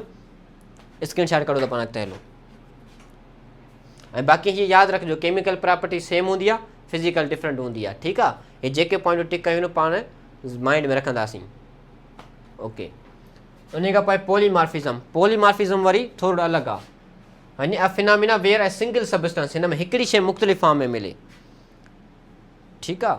हिकिड़ी शइ मुख़्तलिफ़ फॉर्म में मिले, उन खां पाण चवंदा आहियूं सिंगल सबस्टेंस एग्ज़िस्ट इन मोर देन वन क्रिस्टलाइन। हिकिड़ी शइ आहे, उन जा हिकु क्रिस्टलाइन खां वधीक फॉर्म आहिनि। साॻी शइ घणनि फॉर्मनि में मिले, उन खे पाण चवंदा आहियूं जीअं जीअं जीअं जीअं जीअं कहिड़ो मिसाल आहे तव्हांखे? हा, जीअं पाण अजय देवगन वारो मिसाल कयो, तीअं न हूंदो आहे। कंहिं फिल्म में हिकिड़ो ई माण्हू, उन जा घणा कैरेक्टर हूंदा आहिनि, यानी हू डबल ट्रिपल कैरेक्टर कंदा आहिनि। उहो ई माण्हू पीउ, उहो जीअं सूर्यवंश में अमिताभ बच्चन 2 दफ़ा हुआ, पीउ बि हो पुटु बि हो, थोरी शिकिल में थोरी घणी आहे पर उन ख़ैर इहो कमु हली वेंदो। पॉलीमॉर्फिज़म ईअं ई आहे, हिकिड़ी शइ ॿिनि अलॻि अलॻि शेप में मिले, हिकिड़ी शइ मुख़्तलिफ़ शेप में मिले, मुख़्तलिफ़ कंडीशन ते मुख़्तलिफ़ शेप इख़्तियार करे, उनखे पाण चवंदा आहियूं पॉलीमॉर्फिज़म। ठीकु आहे, उनखे पाण पॉलीमॉर्फिज़म चवंदा आहियूं। Polymorphous substance have the same chemical properties, हिन जी बि केमिकल प्रॉपर्टी सेम हूंदी ऐं डिफरेंट फिज़िकल प्रॉपर्टी हूंदी। मिसाल कहिड़ो आहे, कैल्शियम कार्बोनेट हिकिड़ो मिसाल ॾिनल आहे। इहो असांखे मिलंदो आहे 2 सूरत में, हिकिड़ो मिलंदो आहे कैल्साइट में, ॿियो मिलंदो आहे असांखे एरोगोनाइट में। ठीकु आहे, हाणे हिकिड़ी असांखे शइ मिलंदी आहे ट्राइगोनल क्रिस्टल, ॾिसो शेप अलॻि आहे। ॿिए में असांखे मिलंदो आहे आर्थोरोम्बिक क्रिस्टल स्ट्रक्चर, ॿिन्हिनि जी शेप अलॻि आहे ऐं सबस्टेंस हिकु जहिड़ा आहिनि। ईअं जो फार्मूलो ॿिन्हिनि जो साॻियो ई आहे, कहिड़ो, कैल्शियम कार्बोनेट। कैल्शियम कार्बोनेट फार्मूलो असांखे 2 मिलंदा आहिनि, हिकिड़ो मिलंदो आहे जेको मिलंदो आहे हिकु पाण कैल्साइट चवंदा आहियूं, ॿिए खे पाण एरोगनाइट चवंदा आहियूं। ॿिन्हिनि जी फार्मूलो साॻियो हूंदो आहे, केमिकल स्ट्रक्चर साॻियो, जस्ट शेप अलॻि अलॻि, हिकिड़ो ई सबस्टेंस मुख़्तलिफ़ शेप में पियो मिले, इन खे पाण चवंदा आहियूं पॉलीमॉर्फिज़म। ठीकु आहे, both are form of limestone calcium carbonate. Screenshot कढो त पाण अॻिते हलूं। Allotropy, when the same element exist in more than 1 crystalline form, different crystal structure. हू सबस्टेंस हुयो यानी को कंपाउंड हुयो, हीउ एलिमेंट आहे। हिकिड़ो ई एलिमेंट मुख़्तलिफ़ फॉर्म में मिले, उनखे पाण एलोट्रॉपी चवंदा आहियूं। हीउ एलिमेंट आहे, यादि रखिजो। Same element exist in more than 1 crystalline form is called allotropy. These form have the same chemical nature, मतलब हिन में ॻाल्हि साॻी आहे। हाणे जीअं कार्बन हिकिड़ो एलिमेंट आहे, हुन में कंपाउंड हुयो न कैल्शियम कार्बोनेट, हिन में कार्बन हिकिड़ो एलिमेंट आहे। इहो ई कार्बन डायमंड ठाहे, इहो ई कार्बन ग्रेफाइट ठाहे। ठीकु आहे, डायमंड जी शेप आहे क्यूबिक, हिन जी शेप आहे हेक्सागोनल। केमिकल प्रॉपर्टी ॿिन्हिनि जी तक़रीबन सेम हूंदी आहे, फिज़िकल प्रॉपर्टी अलॻि अलॻि आहे, छा जे करे शेप अलॻि आहे त फिज़िकल प्रॉपर्टी अलॻि आहे। त एलोट्रॉपी एलिमेंट जो हूंदो आहे, पॉलीमॉर्फिज़म कंहिं बि सबस्टेंस या कंपाउंड जो हूंदो आहे। हिन में डायमंड क्यूबिक जियोमेट्री में आहे, ग्रेफाइट हेक्सागोनल जियोमेट्री में आहे। ॿियो मिसाल आहे सल्फर। सल्फर असांखे 2 फॉर्म में मिलंदो आहे, हिकिड़ो मिलंदो आहे अल्फा सल्फर, जंहिंजी शेप हूंदी आहे रोम्बिक, इन करे असां रोम्बिक सल्फर चवंदा आहियूं। ॿियो असां वटि आहे बीटा सल्फर, ऐं इहो असांखे मोनोक्लिनिक सल्फर में मिलंदो आहे, इन शेप आहे। इन करे ॿी इहा ॻाल्हि आहे जेको पंहिंजी किताब में लिखियलु आहे, जेको रोम्बिक सल्फर आहे उहो येलो ऑक्टाहेड्रल क्रिस्टलाइन फॉर्म ठाहींदो आहे। या हीअ हिकिड़ी शेप आहे, जेको रोम्बिक सल्फर आहे उहो हिकिड़ो येलो कलर जो ऑक्टाहेड्रल क्रिस्टलाइन फॉर्म में बि असांखे मिलंदो आहे, जेको रोम्बिक आहे। इन करे इनखे असां इहो नालो बि ॾींदा आहियूं। त जेको एलोट्रॉपी हूंदो आहे उहो छा हूंदी आहे, उहा एलिमेंटल कैरेक्टरिस्टिक हूंदो आहे या एलिमेंटल प्रॉपर्टी हूंदी आहे। जॾहिं त पॉलीमॉर्फिज़म हिकिड़ी कंपाउंड जी प्रॉपर्टी हूंदी आहे, बाक़ी हिकिड़ी शइ मुख़्तलिफ़ 2 शिकिलनि में मिलंदी आहे या हिक खां वधीक शिकिलनि में मिले त उनखे पाण चवंदा आहियूं एलोट्रॉपी। एलिमेंट जे लाइ, कंपाउंड जे लाइ पॉलीमॉर्फिज़म। स्क्रीनशॉट निकिरंदो, पाण अॻिते हलंदासीं। ठीकु आहे, ट्रांज़िशन टेम्परेचर, उहो टेम्परेचर जंहिं टेम्परेचर ते हिकिड़ी शइ पंहिंजी शिकिल चेंज करे। The temperature at which 2 allotropic form of the same element coexist in equilibrium with each other. मिसाल जे तौर ते पाण जेको पंहिंजो सल्फर जो मिसाल खयूं, कहिड़ो कहिड़ो, हिकिड़ो पाण खयूं अल्फा सल्फर, इहो चेंज पियो थिए बीटा सल्फर में। हिन जो अगरि असांजो 95.5 सेंटीग्रेड टेम्परेचर, हीअ हिन जो ट्रांज़िशन टेम्परेचर आहे। यानी हीअ उहो टेम्परेचर आहे जंहिंमें अगरि हिन खां घटि थी वियो, हाणे अगरि असां मिसाल तौर ते 94 ॾियूं, 93 ॾियूं, कुझु बि ॾियूं त पोइ अल्फा थी वेंदो। अगरि 96 ॾियूं, 97 ॾियूं, कुझु बि ॾियूं त पोइ बीटा सल्फर थी वेंदो। 95 ते कंहिं बि शिकिल में कोन्हे, विच ते आहे, हेॾां बि न हेॾां बि न, ॿिन्ही साइड जो आहे। जीअं टेम्परेचर डिक्रीज़ थींदो अल्फा, जीअं टेम्परेचर इंक्रीज़ थींदो बीटा। त हिन टेम्परेचर खे चइबो आहे ट्रांज़िशन टेम्परेचर, जंहिं ते हिकिड़ो एलिमेंट या हिकिड़ो एलोट्रॉपिक फॉर्म आहे एलिमेंट जी ॻाल्हि पियो करे।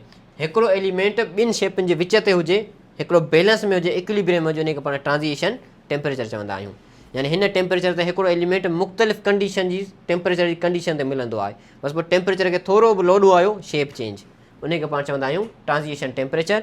स्क्रीनशॉट निकिरंदो, पाण अॻिते हलंदासीं।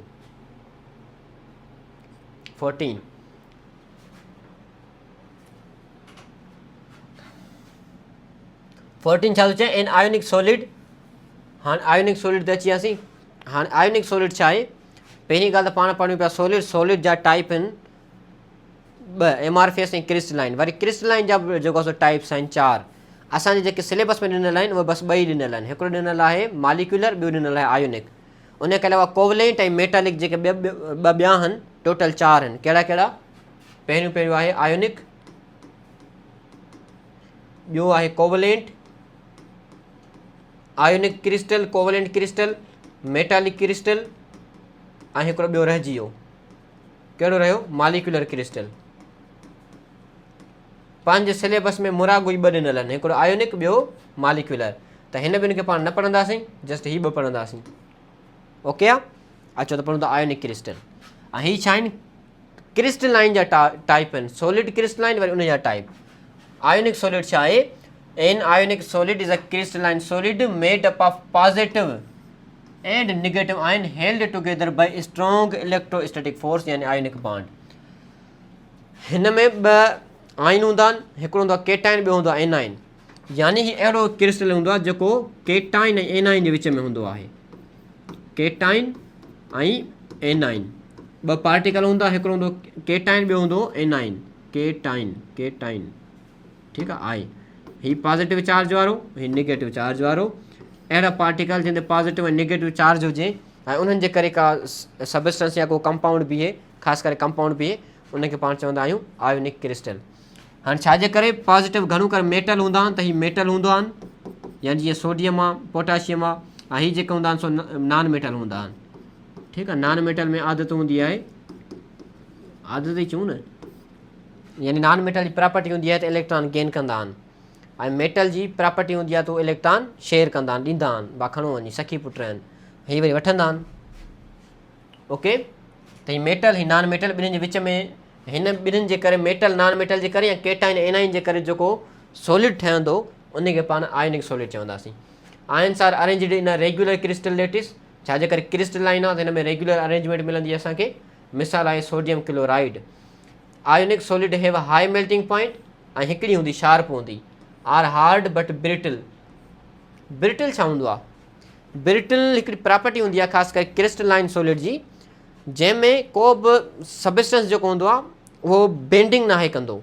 बेंडिंग कीअं? जीअं कपिड़ो आहे उनखे पाण निपूड़ींदा आहियूं त उहो सॼो ट्विस्ट थी वेंदो आहे, यानी स्टेज थी वेंदो आहे। जीअं स्प्रिंग आहे, पाण स्टेज था कयूं, रबड़ आहे उनखे पाण बेंड था कयूं, हुन में बेंडिंग प्रॉपर्टी न हूंदी, यानी जीअं हुनखे पाण वराइण जी कोशिशि कंदासीं सॼो टुटी पवंदो। जीअं शीशो आहे, शीशे का त दिलि मेरा, अकुल कयो, रमज़ान महीनो पियो हले, ठीकु आहे? मूं त हिकिड़ो मिसाल ॾिनो, शीशो आहे उनखे तव्हां बेंड करण जी कोशिशि कयो, बेंड न थींदो, थोरो अञा ज़ोर ईंदो, उहो टुटी पवंदो, ठीकु आहे? जीअं ई शीशो टुटी पवंदो त उहो बिल्कुलु नंढा नंढा टुकड़ा थी वेंदा, बल्कि बेंड न थींदो। इन शइ जे करे पाण इन प्रॉपर्टी खे पाण चवंदा आहियूं ब्रिटल प्रॉपर्टी। छा चवंदा आहियूं? ब्रिटल प्रॉपर्टी, यानी हिन में बेंडिंग न थींदी आहे।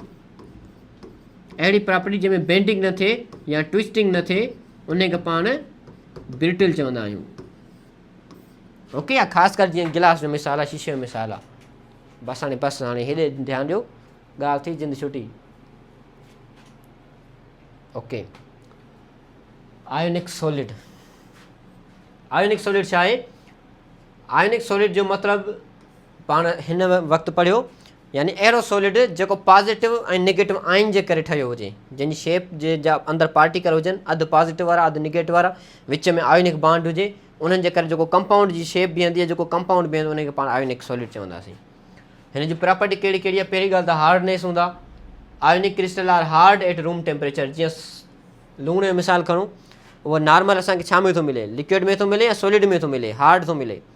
असांखे हार्ड थो मिले ऐं सख़्तु थो मिले, ऐं सॉलिड फॉर्म में थो मिले। त इन करे सॉलिड हार्ड हूंदा आहिनि रूम टेम्परेचर ते। This is due to the presence of strong electrostatic force. Strong electrostatic force हूंदो आहे। इलेक्ट्रोस्टैटिक फोर्स उहो फोर्स हूंदो आहे जेको ॿिनि चार्जिस जे विच में लॻंदो आहे। हाणे छाजे करे? हिन जे विच में 2 चार्ज आहिनि, हिकिड़ो पॉजिटिव हिकिड़ो नेगेटिव, हिनखे असां इलेक्ट्रोस्टैटिक फोर्स चवंदासीं। Brittleness, they are brittle and can be shattered easily by hammering. यानी हिन खे असां अगरि हथोड़ो हणूं त हीअ बेंड न थींदा, ट्विस्ट न थींदा, बल्कि चिकना चूर थी वेंदा, ठीकु आहे? सवेल के मिसाल जीअं। त इनखे चइबो आहे brittleness. Mechanism, hammering cause one layer of ion to slide over the other similar charges then face each other resulting in strong repulsion that break the crystal.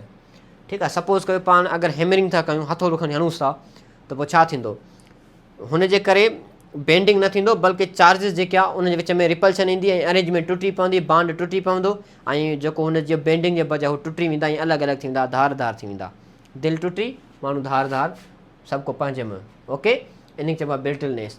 High melting point, they possess high melting point, हिन जी melting point सफ़ा high हूंदी आहे, छाजे करे large amount of energy require हूंदी आहे हुनजी bond खे तोड़ण जे लाइ।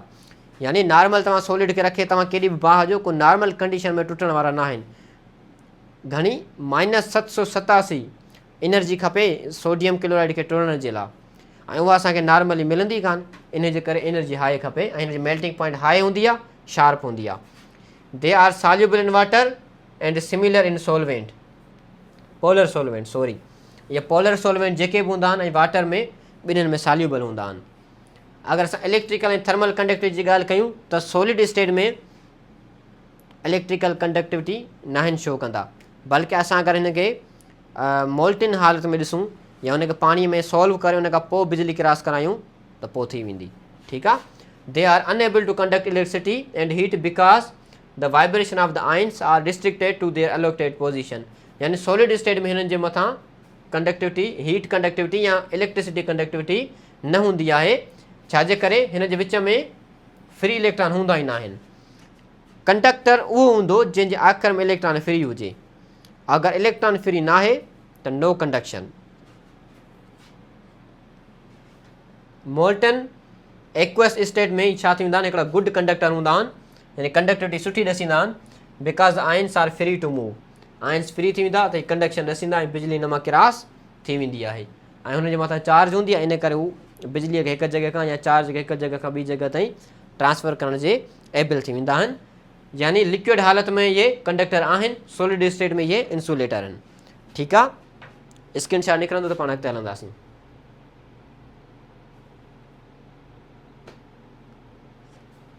Okay,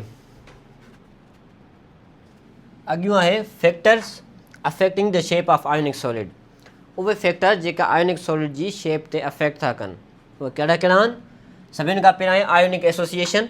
the holding force in the ionic solids are is of the electrostatic type. Oppositely charge ion are closely packed in a specific order to form a particular geometric shape. हाणे मिसाल तौर ते चवणु छा थो चए, निगेटिवली पार्टिकल पॉजिटिव जे around हूंदा आहिनि, वरी पॉजिटिव पार्टिकल निगेटिव जे अराउंड हूंदा आहिनि, ऐं इहो जेको एसोसिएशन आहे चार्जनि जे विच में जेको रिलेशन आहे, इन खे नंबर खां हिकिड़ो शो कंदो आहे जंहिंखे चवंदो आहे कोऑर्डिनेशन नंबर, ऐं कोऑर्डिनेशन नंबर शेप ते अफेक्ट कंदो आहे। ठीकु आहे, the number of oppositely charged आयन सराउंडिंग अ सेंट्रल आयन डिटरमाइन स्पेसिफिक लेटिस जियोमेट्री। मिसाल जे करे जीअं क्यूबिक आहे, ऑक्टाहेड्रल आहे। हाणे जेको अगरि असां साल्ट जी ॻाल्हि कयूं, साल्ट जी केॾी महिल असांखे शेप मिलंदी आहे क्यूबिक, केॾी महिल मिलंदी आहे ऑक्टाहेड्रल, ॿई मिलंदियूं आहिनि बेसिकली। हाणे एक्चुअल में यादि रखिजो, साल्ट जी अगरि क्रिस्टल लेटिस जी ॻाल्हि अचे, क्रिस्टल लेटिस जेको फॉर्म आहे, पाण पोयां पर स्ट्रक्चर हूंदो आहे, अरेंजमेंट हूंदी आहे, उहो हमेशह क्यूबिक रहंदो आहे। साल्ट जो क्रिस्टल लेटिस हमेशह क्यूबिक, बल्कि साल्ट जी ऑल ओवर शेप कॾहिं ऑक्टाहेड्रल कॾहिं क्यूबिक। जेकॾहिं साल्ट आहे प्योर, छा प्योर, त पोइ असांखे मिलंदो क्यूबिक, ऐं हिन में जेको हुनजा फेस ज़ाहिर थींदा उहे थींदा 100 फेस हिन जा डोमिनेट थींदा। यादि रखिजे इहा ॻाल्हि। ठीकु आहे, अगरि असां ऑक्टाहेड्रल जी ॻाल्हि कयूं, जॾहिं साल्ट हुजे इम्प्योर, जॾहिं इम्प्योर हूंदो आहे त असांखे हुनजी शेप मिलंदी आहे ऑक्टाहेड्रल, ऐं हिन में जेको हुनजा फेस डोमिनेट थींदा उहा थींदा 111 फेस हुनजा डोमिनेट थींदा।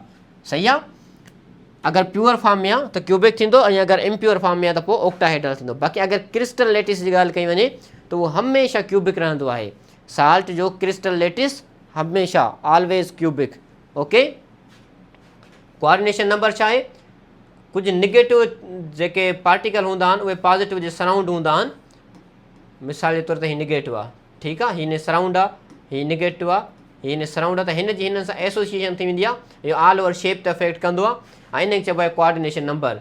The number of oppositely charged आहिनि सराउंडिंग सेंट्रल आहिनि determine the specific lattice geometry, जीअं क्यूबिक आहे ऑक्टाहेड्रल आहे, सही आहे। यानी अपोजिटली चार्ज वारो हिकिड़े चार्ज जे सराउंडिंग हुजे, चौधारी हुजे, ऐं उहो इफेक्ट करे शेप ते, उनखे पाण कोऑर्डिनेशन नंबर चवंदा आहियूं। जीअं हिकिड़ो सोडियम सराउंड हूंदो आहे 6 किलोरीन जे, यादि रखिजो, ऐं साॻियो किलोरीन हिकिड़ो सराउंड हूंदो आहे 6 सोडियम जे, छाजे करे क्रिस्टल आहे, अरेंजमेंट सिधी रहंदी। हिकिड़ो सोडियम जे चौधारी 6 किलोरीन, हिकिड़े किलोरीन जे चौधारी 6 सोडियम, ॿिन्हिनि जो कोऑर्डिनेशन नंबर सेम आहे। This arrangement give a cubic shape, ऐं हीअ अरेंजमेंट क्यूबिक शेप ईंदी, पर क्रिस्टल लेटिस क्यूबिक, ऐं अगरि प्योर आहे त पोइ क्यूबिक शेप हूंदी, ऐं अगरि इम्प्योर आहे त पोइ ॿुधाईंदो, तव्हां कमेंट करे ॿुधाईंदो। स्क्रीन शॉट कढंदो त पाण अॻिते हलंदासीं। 17 अच्छा, रेडियस या रेशियो, रेडियस या रेशियो छा हूंदो आहे, cation, radius of cation upon radius of anion, यानी ही रेडियस असांखे शो करण जे लाइ छा खपे, केटाइन डिवाइडेड बाय एनाइन, ठीकु आहे। हिन तरीक़े सां असांखे कोऑर्डिनेशन नंबर मिलंदो आहे, पोइ उन सां शेप असां मालूम करे सघंदा आहियूं, ठीकु आहे। हिकिड़े मच्छर करे असांजी वाइट बोर्ड कमु न पियो करे, ओके।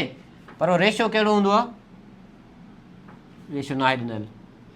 सपोज़ कयो हिन ॿिन्हिनि केटाइन एनाइन जे विच में डिफरेंस आयो, कहिड़ो कहिड़ो डिफरेंस अची सघे थो। पहिरीं ॻाल्हि अची सघे थो 0.15 खां वठी 0.212 ताईं। अगरि हिन ॿिनि जे विच जेतिरो हेतिरो डिफरेंस अचे थो त असांखे कोऑर्डिनेशन जेको नंबर मिलंदो उहो असांखे मिलंदो 3, छा मिलंदो 3। ऐं अगरि असांखे नंबर थो मिले 3 त हिन जी जेका शेप बीहंदी उहा बीहंदी ट्राइंगुलर प्लेनर,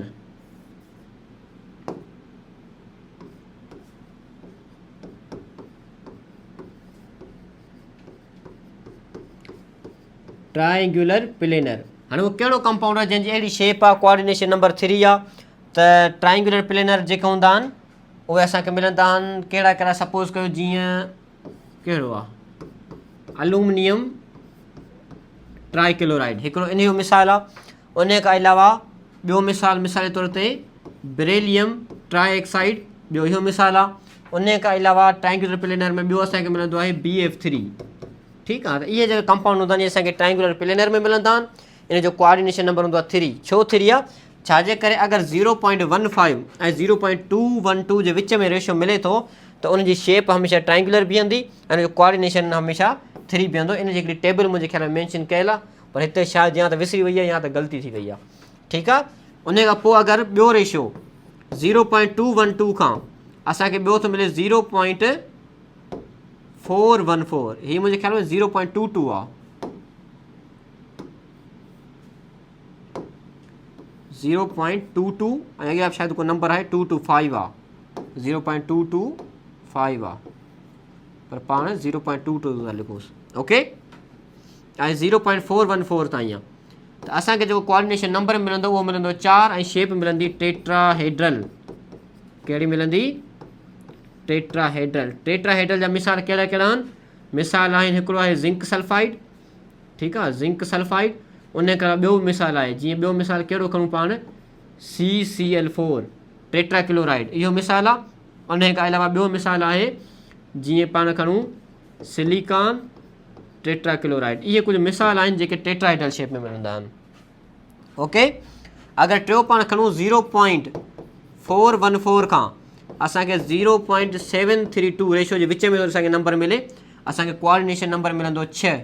कहिड़ो मिलंदो, 6 मिलंदो। ऐं शेप बीहंदी ऑक्टाहेड्रल, शेप बीहंदी ऑक्टाहेड्रल, ऑक्टाहेड्रल। मिसाल हिन जो मिसाल आहे ऑक्टाहेड्रल जो मिसाल आहे NaCl, ठीकु आहे। इम्प्योर जी फॉर्म में असांखे NaCl मिलंदो आहे। उन खां अगरि 0.732 खां वठी करे असांखे 1 ताईं सॼो रेशियो मिले थो, असांखे कोऑर्डिनेशन नंबर मिलंदो 8। छा मिलंदो, 8 मिलंदो। यानी हिकिड़े शइ जे पोयां 8 जेको हूंदो सभु मुख़्तलिफ़ आइन हूंदा। हिकिड़े जे सराउंडिंग में 8 आइन हूंदा, हिन में हिकिड़े आइन जे पोयां 6 आइन हूंदा, हिकिड़े आइन जे पोयां 4 हूंदा, हिकिड़े आइन जे पोयां 3 हूंदा। इन खे असां कोऑर्डिनेशन नंबर पिया चऊं। 8 आहिनि सराउंड हूंदा, असांखे जेका शेप मिलंदी उहा मिलंदी क्यूबिक। ऐं हिन जो मिसाल आहे, कहिड़ो मिसाल आहे, हिन जो मिसाल ॾिनल आहे हिकिड़ो, शायदि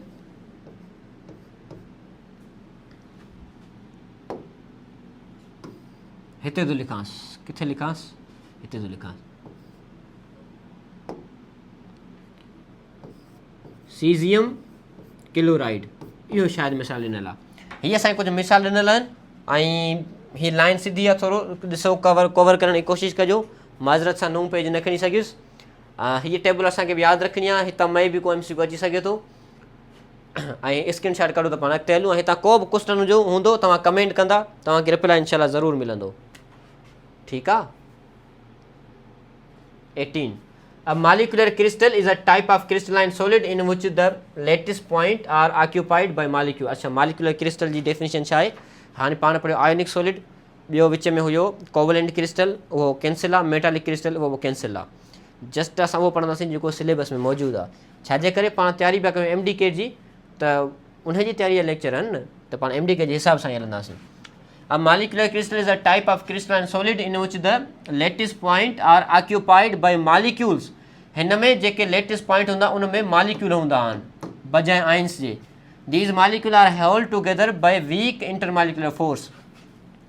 अहिड़ा सॉलिड जंहिंजे अंदरि मालिक्यूल हुजनि ऐं उन्हनि मालिक्यूलनि जे विच में फोर्स हुजे, कहिड़ी कहिड़ी फोर्स हुजे, चाहे पोइ उहा डाइपोल फोर्स हुजे, हाइड्रोजन बॉन्ड हुजे या वंडरवाल फोर्स हुजे, त इन फोर्स खे असां चवंदा आहियूं गॾे करे वीक इंटरमालिक्यूलर फोर्स। ऐं जेका ऑल ओवर सॉलिड बीहंदो उनखे चइबो आहे मालिक्यूलर क्रिस्टल। मालिक्यूलर क्रिस्टल कहिड़ा कहिड़ा आहिनि, जीअं मिसाल तौर ते पाण वटि आहे जंहिंखे पाण चवंदा आहियूं कार्बन ड्राई आइस, ठीकु आहे, जंहिंखे पाण ड्राई आइस बि चयो कार्बन जो, उहो जेको आहे पंहिंजो मिसाल आहे हिकिड़ो। उन करे ॿिया मिसाल थी सघंदा, जीअं पाण सिंपल आइस आहे, आइस माना बर्फ़ जे अंदरि मालिक्यूल हूंदा आहिनि, ऐं मालिक्यूल जेके हूंदा आहिनि सो मालिक्यूलर क्रिस्टल ठाहींदा आहिनि, हूंदा त सॉलिड आहिनि पर हुनजे अंदरि मालिक्यूल हूंदा आहिनि, ठीकु आहे। त इहो पंहिंजो मिसाल आहिनि कुझु। हिन जे विच में वंडरवाल फोर्स हूंदो आहे ऐं इहो हमेशह नॉन पोलर जे विच में लॻंदो आहे। डाइपोल हमेशह ॿिनि पोलर जे विच में लॻंदो आहे। ऐं हाइड्रोजन बॉन्ड जी त ख़बर अथव, फ्लोरीन ऑक्सीजन ऐं नाइट्रोजन जे कंपाउंडनि सां गॾु हाइड्रोजन मिली करे सिर्फ़ु बॉन्ड लॻंदो आहे, सिर्फ़ु 3 कंपाउंडनि ते लॻंदो आहे। उहे कंपाउंड जिन में या त फ्लोरीन हुजे या त ऑक्सीजन हुजे या त नाइट्रोजन हुजे, उन्हनि जे विच में लॻंदो आहे हाइड्रोजन बॉन्ड, ठीकु आहे। मालिक्यूलर क्रिस्टल छा थियो, उहो सॉलिड जंहिं सॉलिड जे अंदरि मालिक्यूल हुजनि ऐं मालिक्यूलनि जे विच में वरी वीक इंटरमालिक्यूलर फोर्स हुजे, मालिक्यूलनि जे विच में हुजे, उनखे चइबो आहे मालिक्यूलर क्रिस्टल। मिसाल आहे ड्राई आइस जेको कार्बन ठाहींदो आहे, उनखे अलावा सिंपल आइस जेका पाणी वारी आइस आहे उनखे पाण छा चवंदा आहियूं, उनखे पाण चवंदा आहियूं मालिक्यूलर क्रिस्टल, ठीकु आहे। कंपोज्ड ऑफ न्यूट्रल मालिक्यूल, हिन में न्यूट्रल मालिक्यूल हूंदा आहिनि, का बि चार्ज न हूंदी। Force between particular are weak intermolecular force, हुनजे विच में कमज़ोर यानी वीक इंटरमालिक्यूलर फोर्स हूंदी आहे, या त वंडरवाल हूंदो या त डाइपोल हूंदो या त हाइड्रोजन हूंदो। Usually have a low melting point ऐं बॉइलिंग पॉइंट, ऐं मेल्टिंग पॉइंट ऐं बॉइलिंग पॉइंट लो हूंदी आहे। जनरली सॉफ्ट सॉलिड हूंदा आहिनि ऐं पुअर कंडक्टर ऑफ इलेक्ट्रिसिटी हूंदा आहिनि, ठीकु आहे। हुनजो कुझु प्रॉपर्टी हूंदियूं आहिनि, स्क्रीन शॉट निकिरंदो, पाण अॻिते हलंदासीं। 19 अच्छा, अञा एग्ज़ाम्पल ॾिनल आहिनि, जीअं आयोडीन आहे, ड्राई आइस, कार्बन डाइऑक्साइड आहे, वाटर आहे या सल्फर आहे, इहे सभई हुनजा मिसाल आहिनि। हिन मिसालनि मां मई बि को हिकिड़ो अची सघे थो या पुछनि which of the following is not an example of molecular crystal, त इहे मिसाल असांखे यादि करणा आहिनि। आयोडीन, ड्राई आइस ऐं सल्फर जेका एसिड था पाण चऊं, ओके। क्रिस्टल लेटिस छा आहे, इहो हिकिड़ो रेगुलर फ्रेम हूंदो आहे जंहिंमें पार्टिकुलर जी अरेंजमेंट थियल हूंदी आहे, उहो हिकिड़ो फ्रेम ठाहींदा आहिनि जंहिंखे पाण क्रिस्टल लेटिस चवंदा आहियूं। Crystal lattice is a regular repeating 3 dimensional arrangement of atom ions or molecule in a crystalline solid. Crystalline solid में पार्टिकल पाण में मिली करे हिकिड़ो फ्रेम ठाहींदा आहिनि ऐं उन फ्रेम खे पाण चवंदा आहियूं crystal lattice. Crystal lattice are not arranged randomly, हिन में रेंडमली अरेंजमेंट जो नालो निशान बि न आहे, सभु रेगुलर अरेंज हूंदा। They are arranged in a orderly geometric pattern, हिन में रेंडमली न हूंदा बल्कि अरेंजमेंट बि बिल्कुलु जियोमेट्रिक पैटर्न सां हूंदी, हिकिड़ो मां तरीक़ेकार सां हूंदी। That repeat throughout the entire solid, यानी जेका हिते अरेंजमेंट हूंदी उहा हिते वरी रिपीट थींदी, वरी हिते रिपीट थींदी, वरी हिते रिपीट थींदी, वरी हिते रिपीट थींदी, सॼे सॉलिड में रिपीट पई थींदी ऐं हिकु जहिड़ी हूंदी। ईअं न हूंदो त किथे कहिड़ी किथे कहिड़ी किथे कहिड़ी, त इन खे पाण चवंदा आहियूं crystal lettuce. This repeating structure form the crystal lettuce, इन खे पाण क्रिस्टल लेटिस चवंदा आहियूं। ऐं फ्रेम हूंदो आहे, कंहिं बि सॉलिड सब्सटेंस जो फ्रेम हूंदो आहे जंहिंमें पार्टिकल जी अरेंजमेंट हूंदी आहे ऑर्डरली। ठीकु आहे, जीअं असांजी जॻहियूं खॼियल आहिनि उन में हिकिड़ो पार्टिकुलर पैटर्न आहे खयल, उन पैटर्न सां सिरूं मिलियल हूंदियूं तॾहिं हिकिड़ी शेप आहे। अगरि सिरुनि जो पैटर्न चेंज कयो वञे त जेको असांजे भर में जेका जॻह आहे उनजी अगरि शेप अलॻि आहे त उन में सिरुनि जो पैटर्न अलॻि आहे। ठीकु आहे, हिकिड़ो भलो मिसाल हथ अची वियो आहे। जीअं घरनि जी साइज़ शेप अलॻि अलॻि छो आहे, छाजे करे सिरुनि जो पैटर्न अलॻि आहे। ईअं ई पार्टिकल जो पैटर्न अलॻि थींदो त क्रिस्टल लेटिस अलॻि थींदो, फ्रेम अलॻि त शेप अलॻि। ओके 21। अच्छा, हिन जो कुझु ॻाल्हियूं असांखे यादि रखणियूं आहिनि। It show the ordered structure of a crystal, हिन में ऑर्डर्ड हूंदो आहे यानी हिकिड़ी अरेंजमेंट हूंदी आहे, सिधी रिपीटेड पैटर्न हूंदो आहे। Pattern repeat in all direction, each point in the lattice represent the position of an atom ion or molecule. हिकिड़ी जेका पॉइंट हूंदी उहा अपनी पोजिशन शो कंदी, वरी अॻियां उहो रिपीट थींदो, इन जे करे हिते हिकिड़ी पोजिशन अहम आहे हिकिड़े पार्टिकल जे पारां, रेंडमली न आहे, हिकिड़ी ऑर्डरली अरेंजमेंट आहे। It determined many properties of crystal such as shape, cleavage, symmetry, जेके फिज़िकल प्रॉपर्टी हूंदियूं आहिनि उहे डिपेंड कंदियूं आहिनि छा ते, क्रिस्टल लेटिस ते। यादि रखो फिज़िकल प्रॉपर्टीज़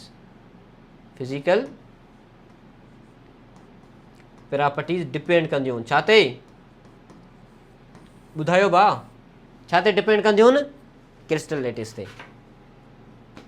स्क्रीन शॉट कढियो हलो अचे। कॉमन सब्सटेंस कहिड़ा हूंदा आहिनि क्रिस्टल लेटिस सां, जीअं सोडियम क्लोराइड आहे, जीअं क्यूबिक शेप में आहे, डायमंड क्यूबिक शेप में मिलंदो आहे, क्वार्ट्ज़ आहे जंहिंखे पाण सिलिकॉन डाइऑक्साइड चवंदो आहे, ऐं हीउ जेको आहे सो एतिरो कंडक्टर न आहे वॾो। ठीकु आहे, उनखे हीउ क्वार्ट्ज़ आहे, डायमंड आहे, सोडियम क्लोराइड आहे, इहे कुझु क्रिस्टल जा मिसाल आहिनि जेके शेप ठाहींदा आहिनि। 23। अच्छा, यूनिट सेल छा आहे, unit cell in crystal lettuce. हाणे यूनिट सेल हिकिड़ो नंढिड़ो हिकिड़ो पैटर्न हूंदो आहे, जीअं घरनि में सिर आहे, सिर मिली करे हिकिड़ो क्रिस्टल लेटिस जॻह थी ठाहे, हिकिड़ी शेप थी ठाहे जंहिंखे पाण क्रिस्टल लेटिस चइबो आहे, पैटर्न चइबो आहे, उनजो यूनिट सेल आहे सिर। ठीकु आहे, ईअं ई unit cell in crystal lattice, unit cell is the smallest repeating 3 dimensional portion, या ईअं खणी चओ यूनिट सेल कमरा आहिनि। हीअ हिकिड़ी बिल्डिंग आहे, सपोज़ कयो हिकिड़ी बिल्डिंग आहे। ठीकु आहे, सपोज़ कयो, लाज़मी न आहे हुजे, हीअं हिकिड़ी बिल्डिंग आहे, कहिड़ी बिल्डिंग आहे, बहरहाल आहे। ठीकु आहे, हीअ हुनजा यूनिट सेल आहिनि 4। यूनिट सेल माना कमरा। हाणे यूनिट सेलनि जी शेप तय करे सघे थी, माना कमरनि जी शेप तय करे सघे थी न कंहिं बि वॾी बिल्डिंग जी शेप। असांजे घरनि जी शेप डिपेंड कंदी आहे रूम्स जी शेप ते। त बिल्कुलु ईअं यूनिट सेल जी जेका स्मॉलेस्ट रिपीटिंग यूनिट हूंदा आहिनि, पोर्शन हूंदा आहिनि, उन्हनि जी शेप जेका सो तय कंदी आहे क्रिस्टल लेटिस खे। यूनिट सेल छा आहिनि, इहे स्मॉल पोर्शन हूंदा आहिनि। छा हूंदा आहिनि, स्मॉल पोर्शन हूंदा आहिनि।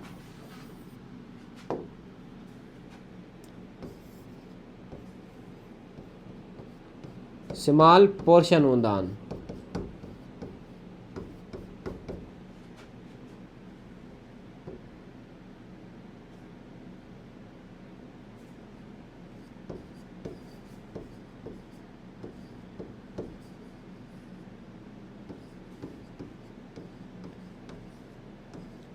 ऑर्डरली अरेंज्ड पार्टिकल, हिकिड़ो बहितरीन तरीक़े सां पार्टिकल मिली करे हिकिड़ो नंढिड़ो पोर्शन ठाहींदा आहिनि जंहिंखे पाण यूनिट सेल चवंदा आहियूं, ऐं उहे यूनिट सेल मिली करे क्रिस्टल लेटिस ठाहींदा आहिनि। ठीकु आहे, when the small unit is repeated in all direction X Y Z it form the complete crystal structure. यानी साॻियो क्रिस्टल लेटिस उहे यूनिट सेल जा ठहियल हूंदा आहिनि, यूनिट सेल वरी पार्टिकल जी अरेंजमेंट मां ठहियल हूंदा आहिनि। ओके आहे, ऐं क्रिस्टल लेटिस जी शेप साइज़ प्रॉपर्टी डिपेंड करे थी यूनिट सेल ते। ॾियणो okay. Unit cell, main parts of unit cell कहिड़ा कहिड़ा आहिनि, Aegis, angle, lattice point. 3 part हूंदा आहिनि, हिकिड़े हूंदी इजिस, ॿिया हूंदा आहिनि एंगल। हाणे एंगल इजिस छा आहिनि, अचो त हिकिड़ी नंढिड़ो पैटर्न था ठाहियूं, उहो ई जेको मशहूरु बचपन खां ठाहियूं पिया, कहिड़ो, ओ हीअ। ठीकु आहे, न ठहियो सही, हिते था ठाहियूंसि। ओके, वाह वाह, माशाल्लाह, बाबा हीअ त ठहणु अचे थो, ॿियो कुझु अचे न अचे। ठीकु आहे, हाणे हिन में एजिस कहिड़ा आहिनि, जेका ही पार्ट आहिनि उहे एजिस आहिनि। ओ ही पार्ट एजिस, हे ॾिसो, हे एजिस आहिनि हिन जा, सही आहे। हीअ जेका पार्ट हिनखे चइबो आहे एजिस, ऐं हिन जा जेके हिसा हूंदा उनखे चइबो आहे ए बी सी। ठीकु आहे, ए बी सी, यानी हीअ सपोज़ कयो हीअ ए आहे, वरी हिन अपोज़िट जेको हूंदो उहो बि ए हूंदो, मथियूं बी आहे त हिन अपोज़िट वारो बी हूंदो। ठीकु आहे, वरी इहो सपोज़ कयो जेके हीअ हिसा आहिनि उहे बि सी हूंदा।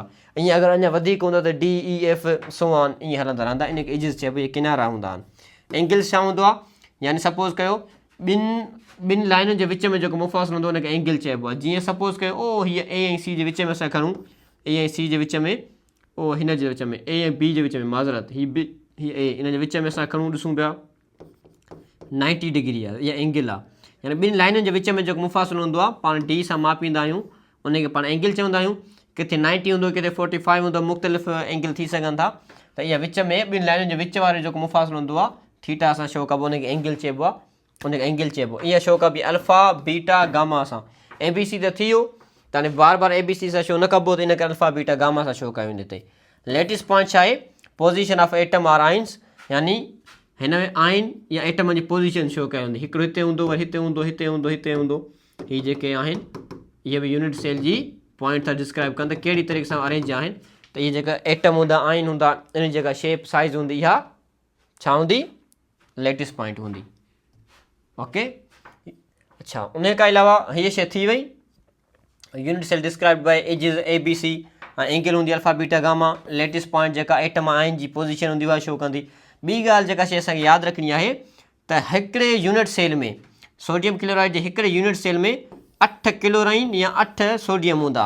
हिकिड़ो यूनिट सेल हुजे, पोइ चाहे हुन में असां क्लोरीन जो अमाउंट चऊं या सोडियम जो चऊं, हुन में 8 हूंदा। इहा ॻाल्हि MCQ जे फॉर्म में अची सघे थी, इन करे तव्हांजे लाइ मूं ब्लू पॉइंट में ठाहे रखी आहे। ठीकु आहे, यादि रखिजो, यादि यादि यादि यादि। Total number of chlorine sodium आइन इन ईच यूनिट सेल 8। हिकिड़े यूनिट सेल में 8 सोडियम, उन यूनिट सेल में यानी ॿिए यूनिट सेल में 8 सोडियम 8 क्लोरीन। अगर सोडियम की ॻाल्हि करे तॾहिं बि 8, क्लोरीन की ॻाल्हि करे तॾहिं बि 8। ठीक है भाया, okay. Lattice energy, lattice energy is amount of energy, छॾियोसि। लेटिस एनर्जी छा आहे? उहा एनर्जी जॾहिं ॿ गैसियस जे फॉर्म में ॿ एटम हूंदा आहिनि, गैसियस जे फॉर्म में पाण में मिलनि ऐं हिकिड़ो सॉलिड जे फॉर्म में असांखे प्रोडक्ट मिले, उनखे पाण चवंदासीं लेटिस एनर्जी। कीअं? मिसाल मिसाल मिसाल मिसाल सोडियम, ठीकु आहे, हीअ गैसियस फॉर्म में, हीअ प्लस, हीअ रिएक्टेंट जी वारी प्लस, असां रखियो क्लोरीन, हिते ॾिनो असां जी माना गैसियस फॉर्म, ऐं असांखे मिली वियो सोडियम क्लोराइड यानी टेबल साल्ट, ऐं हीअ असांखे मिलंदो आहे सॉलिड स्टेट में। छा में मिलंदो आहे? सॉलिड स्टेट में असांखे मिलंदो आहे, असांखे मिलंदो आहे सॉलिड स्टेट में। ठीकु आहे। ॿी ॻाल्हि यादि रखिजो, जॾहिं जेका बॉन्ड फॉर्मेशन आहे उन मां एनर्जी हमेशह रिलीज़ थींदी आहे। छा? Bond formation, bond formation release energy, हमेशह एनर्जी रिलीज़ थींदी आहे। छा थींदी आहे? एनर्जी रिलीज़ थींदी आहे। ऐं अहिड़ा रिएक्शन या अहिड़ा प्रोसेस जंहिंमें एनर्जी रिलीज़ थिए, हीट ॿाहिरि निकिरे, उनखे चइबो आहे एक्ज़ोथर्मिक। ॿियो छा चइबो आहे उनखे? एक्ज़ोथर्मिक चइबो आहे। इन जेका हीट हूंदी आहे उहा असां निगेटिव में शो कंदा आहियूं, छाजे करे? ॿाहिरि पई निकिरे। अच्छा, बॉन्ड ब्रेकिंग जेको हूंदो आहे, बॉन्ड ब्रेकिंग जेको हूंदो आहे, बॉन्ड ब्रेकिंग उहो हूंदो आहे, उन में एनर्जी एब्ज़ॉर्ब थींदी आहे। छा थींदी आहे? एनर्जी एब्ज़ॉर्ब, एनर्जी एब्ज़ॉर्ब थींदी आहे। त अहिड़नि खे असां, अहिड़े प्रोसेस खे चवंदा आहियूं इंडोथर्मिक। छा चवंदा आहियूं पाण? इंडोथर्मिक। ऐं हिन में जेका हीट या जेका एनर्जी असां वठंदा आहियूं उहा इज़ अ पॉज़िटिव वठंदा आहियूं, छाजे करे? हू अंदरि पियो खणे। हाणे मिसाल आहे, सिंपल मिसाल आहे, सपोज़ कयो हिकिड़ो को बॉन्ड आहे, हिकिड़े मॉलिक्यूल खे चओ था त उहो मॉलिक्यूल टुटे ऐं उन मां एटम अलॻि अलॻि थियनि, त उनजे बॉन्ड तोड़ण जे लाइ तव्हां छा कंदो? हुनखे एनर्जी ॾींदो त बॉन्ड टुटंदो। हाणे एनर्जी ॾींदो, जीअं वाटर आहे, वाटर खे तव्हां स्टीम में तब्दील था कयो, गैसियस फॉर्म में तब्दील था कयो, या हाइड्रोजन आहे, हाइड्रोजन जा इलेक्ट्रोलाइट्स तव्हां टोड़ियो था, रिएक्शन था करायो, त उनजे लाइ तव्हांखे हीट ॾियणी पवंदी। जॾहिं तव्हां हीट ॾींदव उहा मालिक्यूल जे अंदरि वेंदी, उहा एब्ज़ॉर्ब थींदी, उन खां पोइ बांड टुटंदो, यानी बांड ब्रेकिंग इंडोथर्मिक आहे, एनर्जी एब्ज़ॉर्ब कंदो आहे। बांड फॉर्मेशन, ॿ एटॉमिक फॉर्म जॾहिं पाण में मिलंदा आहिनि त एनर्जी रिलीज़ थींदी आहे, उन करे उहो छा आहे एक्ज़ोथर्मिक आहे या एनर्जी रिलीज़ कंदो आहे। त सोडियम ऐं क्लोरीन जॾहिं पाण में मिलंदा ऐं सोडियम क्लोराइड ठहंदो त बदिले में जेका हीट ॿाहिरि निकिरंदी उन खे चइबो आहे लेटिस एनर्जी। छा चइबो आहे? लेटिस एनर्जी, किलो जूल पर मोल, किलो जूल पर मोल। ठीकु आहे, शायदि इहा वैल्यू आहे -787 किलो जूल पर मोल। हाणे लेटिस एनर्जी आहे छा? लेटिस एनर्जी उहो अमाउंट ऑफ एनर्जी जेको जॾहिं ॿ गैसिस एटम पाण में मिलनि ऐं असांखे सॉलिड स्टेट में को नओं अमाउंट मिले, को 1 मोल ऑफ प्रोडक्ट मिले, त उन में जेको अमाउंट ऑफ एनर्जी रिलीज़ थींदो, अमाउंट ऑफ एनर्जी जेको रिलीज़ थींदो उनखे चइबो आहे लेटिस एनर्जी। वरी जॾहिं हिकिड़ो मालिक्यूल टुटे त अमाउंट ऑफ एनर्जी जेको एब्ज़ॉर्ब थींदो, हिकिड़ो मोल मालिक्यूल तोड़ण जे लाइ जेको अमाउंट ऑफ एनर्जी रिक्वायर आहे उनखे बि लेटिस एनर्जी चइबो। यानी साॻियो सोडियम क्लोराइड तोड़ियूं ऐं जेको अमाउंट ऑफ एनर्जी असांखे खपे बांड तोड़ण जे लाइ उनखे बि लेटिस एनर्जी चइबो। यानी ॿिन्ही कंडीशन में जॾहिं को बि कंपाउंड ठहे, उन ठहण महिल बांड फॉर्मेशन महिल जेका एनर्जी रिलीज़ थिए उहा लेटिस एनर्जी, वरी बांड ब्रेकिंग महिल जेका एनर्जी एब्ज़ॉर्ब थींदी रिक्वायर आहे उहा बि लेटिस एनर्जी। यानी amount of energy required to break the bond of any compound is known as lattice energy, or amount of energy released due to formation of any compound from gaseous state also known as lattice energy। ॿिन्हिनि खे असां lattice energy चवंदासीं। यानी compound ठहियो आहे, amount of energy release थियो आहे, उनखे बि लेटिस एनर्जी चइबो। बांड ब्रेक थियो आहे, अमाउंट ऑफ एनर्जी एब्ज़ॉर्ब थियो आहे, उनखे बि असां लेटिस एनर्जी चवंदासीं 1 मोल जे लाइ। ओके आहे? को क्वेश्चन को सवाल हुजे त तव्हां ज़रूरु पुछंदा ऐं हीअ शयूं तव्हां नोट कंदा, पाण अॻिते हलण जी शरफ़ हासिलु कंदासीं।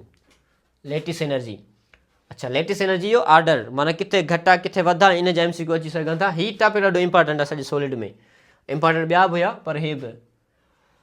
सभिनि खां पहिरियों लेटिस एनर्जी चार्ज सां डायरेक्टली प्रोपोर्शनल हूंदी आहे। Higher charge stronger attraction, higher lattice energy. मिसाल जे तौर ते हिते MgO, हे छा ठहियो MgO जी लेटिस एनर्जी घणी आहे सोडियम क्लोराइड खां। ईअं छो? मैग्नीशियम ते चार्ज आहे +2, हिन ते चार्ज आहे +2 ऐं इवन ऑक्सीजन ते बि चार्ज आहे -2 -2। हिन ते प्लस, हिन ते माइनस, पर सिंगल हिन ते 1 प्लस ऐं -1 चार्ज आहे, हुन ते +2 प्लस -2 चार्ज आहे ऐं +2 चार्ज आहे। इन करे मैग्नीशियम ऑक्साइड जो लेटिस एनर्जी घणो आहे सोडियम क्लोराइड खां। छाजे करे? चार्ज वधीक त एनर्जी वधीक। Higher charge stronger attraction, higher lattice energy. Okay आहे? पोइ आहे size of ion. Size of ion सां वरी इनवर्सली प्रोपोर्शनल आहे, यानी हिते असां लिखूं सघूं था त चार्ज डायरेक्टली प्रोपोर्शनल आहे लेटिस एनर्जी सां। ठीकु आहे, चार्ज डायरेक्टली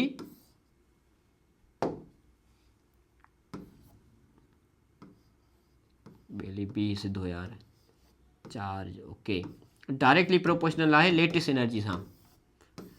ठीकु आहे, लेटिस एनर्जी सां डायरेक्टली प्रोपोर्शनल आहे। उन खां अलावा जीअं हिते हिकिड़ो ॿियो मिसाल ॾिनल आहे साइज़ ऑफ आयन सां, ॿियो रिलेशन साइज़ ऑफ आयन सां ॿुधियल आहे। हूंदा ई 2 फैक्टर अथसि, हिकिड़ो चार्ज, ॿियो साइज़। साइज़ ऑफ आयन सां इनवर्सली प्रोपोर्शनल आहे। अगरि साइज़ वधंदी त लेटिस एनर्जी खुटंदी। ठीकु आहे, मिसाल हाणे ॾिसो ॾे, मिसाल कहिड़ो ॾिनल आहे? अब आयोनिक रेडियस स्मॉलर आयन क्लोज़र स्ट्रोंगर अट्रैक्शन। जेतिरा नंढा आयन हूंदा, नंढा आयन पाण में ओतिरो वधीक वेझो ईंदा, जेतिरा वधीक वेझो ईंदा त उनजी अट्रैक्शन वधीक तेज़ थींदी ऐं बांड तोड़ण में असांखे घणी एनर्जी खपंदी। ऐं मिसाल आहे, मुंहिंजे हथ में पेन आहे, पेन अगरि साइज़ में वॾी आहे त तव्हांखे फुरण में आसानी थींदी, पर अगरि नंढी आहे त मां हिनखे सॼो पंहिंजे हथ में क़ाबू करे वेंदुसि, लिकाए वेंदुसि, तव्हांखे मूंखां फुरण में थोरी वधीक एनर्जी खपंदी। यानी मिसाल थोरो कोन ठहियो, पर वठ ॻाल्हि खे त ॿियो मिसाल था खणूं पाण। 2 एटम जेतिरी साइज़ नंढी हूंदी, पाण में बिल्कुलु वेझो हूंदा त पाण में मज़बूत बांड हूंदो हुनजे विच में, ऐं अगरि पाण में वॾा हूंदा त थोरो परे परे हुनजे आख़िर शइ मिड़ी चंबड़िया पिया हूंदा ऐं थोरी बि हुनखे हीट मिली, एटम 2 अलॻि अलॻि। ठीकु आहे, त यानी smaller size ion closer strong attraction higher lattice energy. हाणे टॉप टू बॉटम जेको आहे तव्हांखे ख़बर आहे त एटॉमिक साइज़ डिक्रीज़ थींदी आहे। मिसाल जे तौर ते सपोज़ कयो, मिसाल था करूं, पहिरियों sodium, potassium, rubidium, caesium, francium, ईअं सोडियम जी साइज़ नंढी आहे, पोटाशियम जी हिन खां वॾी आहे, पोटाशियम खां रुबीडियम जी वॾी आहे, हिन खां सीज़ियम जी वॾी, सीज़ियम खां फ्रेंशियम जी वॾी, मथां खां हेठि साइज़ वधंदी वेंदी आहे, मथां खां साइज़ हेठि वधंदी आहे, हिन खां हिन जी साइज़ वधंदी आहे। ठीकु आहे, साइज़ वधंदी त छा थींदो, लेटिस एनर्जी डिक्रीज़ थींदी। हाणे ॾिसो सभिनि खां वधीक अञा लिथियम रहिजी वियो भाईरो, हे लिथियम। हाणे लिथियम जी सभिनि खां घटि में घटि साइज़ आहे, एनर्जी उन जी वधीक आहे। पोइ सोडियम जी साइज़ छा आहे, वॾी आहे। लिथियम खां सोडियम जी साइज़ वॾी, सोडियम खां पोटाशियम जी वॾी, पोटाशियम खां रुबीडियम जी वॾी, हिते 3 न ईंदो। माना फ्लोरीन त साॻियो आहे, पर जीअं जीअं साइज़ वधे पई तीअं तीअं लेटिस एनर्जी डिक्रीज़ थींदी, पर हिते साइज़ इंक्रीज़ पई थिए। जीअं जीअं साइज़ इंक्रीज़ पई थिए तीअं तीअं लेटिस एनर्जी असांजी डिक्रीज़ पई थिए। ठीकु आहे, सभिनि खां घणी लिथियम जे करे, पोइ सोडियम, पोइ पोटाशियम, यानी all over top to bottom lattice energy decrease थींदी आहे, left to right lattice energy increase थींदी आहे। उन खां अलावा order of increasing decreasing lattice energy छा आहे, इंक्रीज़िंग ऑर्डर कहिड़ो आहे, लो टू हाई छा आहे, आयोनिक साइज़ डिक्रीज़ थिए या चार्ज वधे या आयोनिक साइज़ डिक्रीज़ थिए, ॿिन्ही सूरत में लेटिस एनर्जी इंक्रीज़ थींदी आहे। जीअं हिते मिसाल वरी साॻियो ॾिनल आहे, लिथियम जी साइज़ आहे नंढी आहे, पोइ सोडियम जी वॾी आहे, पोटाशियम जी साइज़ अञा वॾी आहे। साइज़ वधे पई त लेटिस एनर्जी खुटे पई। ठीकु आहे, सो खुटे पई। ऐं चार्ज मैग्नीशियम जी वधीक आहे त लेटिस एनर्जी बि वधीक आहे। सम्झ में अची वियो। ऐं इन चवण सां अॼु जो टॉपिक पंहिंजे इख़्तिताम ते पहुतो। उमेद कयूं था तव्हांखे टॉपिक सम्झ में आयो हूंदो। ऐं जेका ग़लती थी हुजे तव्हां मूंखे ज़रूरु आगाह कंदा। ऐं तव्हां अचो था, वीडियो ॾिसो था, अखि बंदि करे हलिया था वञो, सफ़ा गूंगी ॿोड़ी फ़ौज ठहियो वेठा हो। घटि में घटि कमेंट कयो, फीडबैक ॾियो। का नई शइ तव्हां न ॿुधाईंदो असांखे त असां पंहिंजे पाण खे इम्प्रूव कीअं कंदासीं। कमेंट ज़रूरु कंदा कयो। का शिकायत, का ॻाल्हि, का एड करणु हुजे, का रुकावट हुजे, का बि ॻाल्हि हुजे तव्हांखे जेका बुरी लॻे, सही लॻे, कमेंट में ज़रूरु लिखंदा। मां वधीक छा चवां, अॼु जो वीडियो तव्हांखे कीअं लॻो ज़रूरु ॿुधाईंदा। Wishing U best of luck. ख़ुदा हाफ़िज़।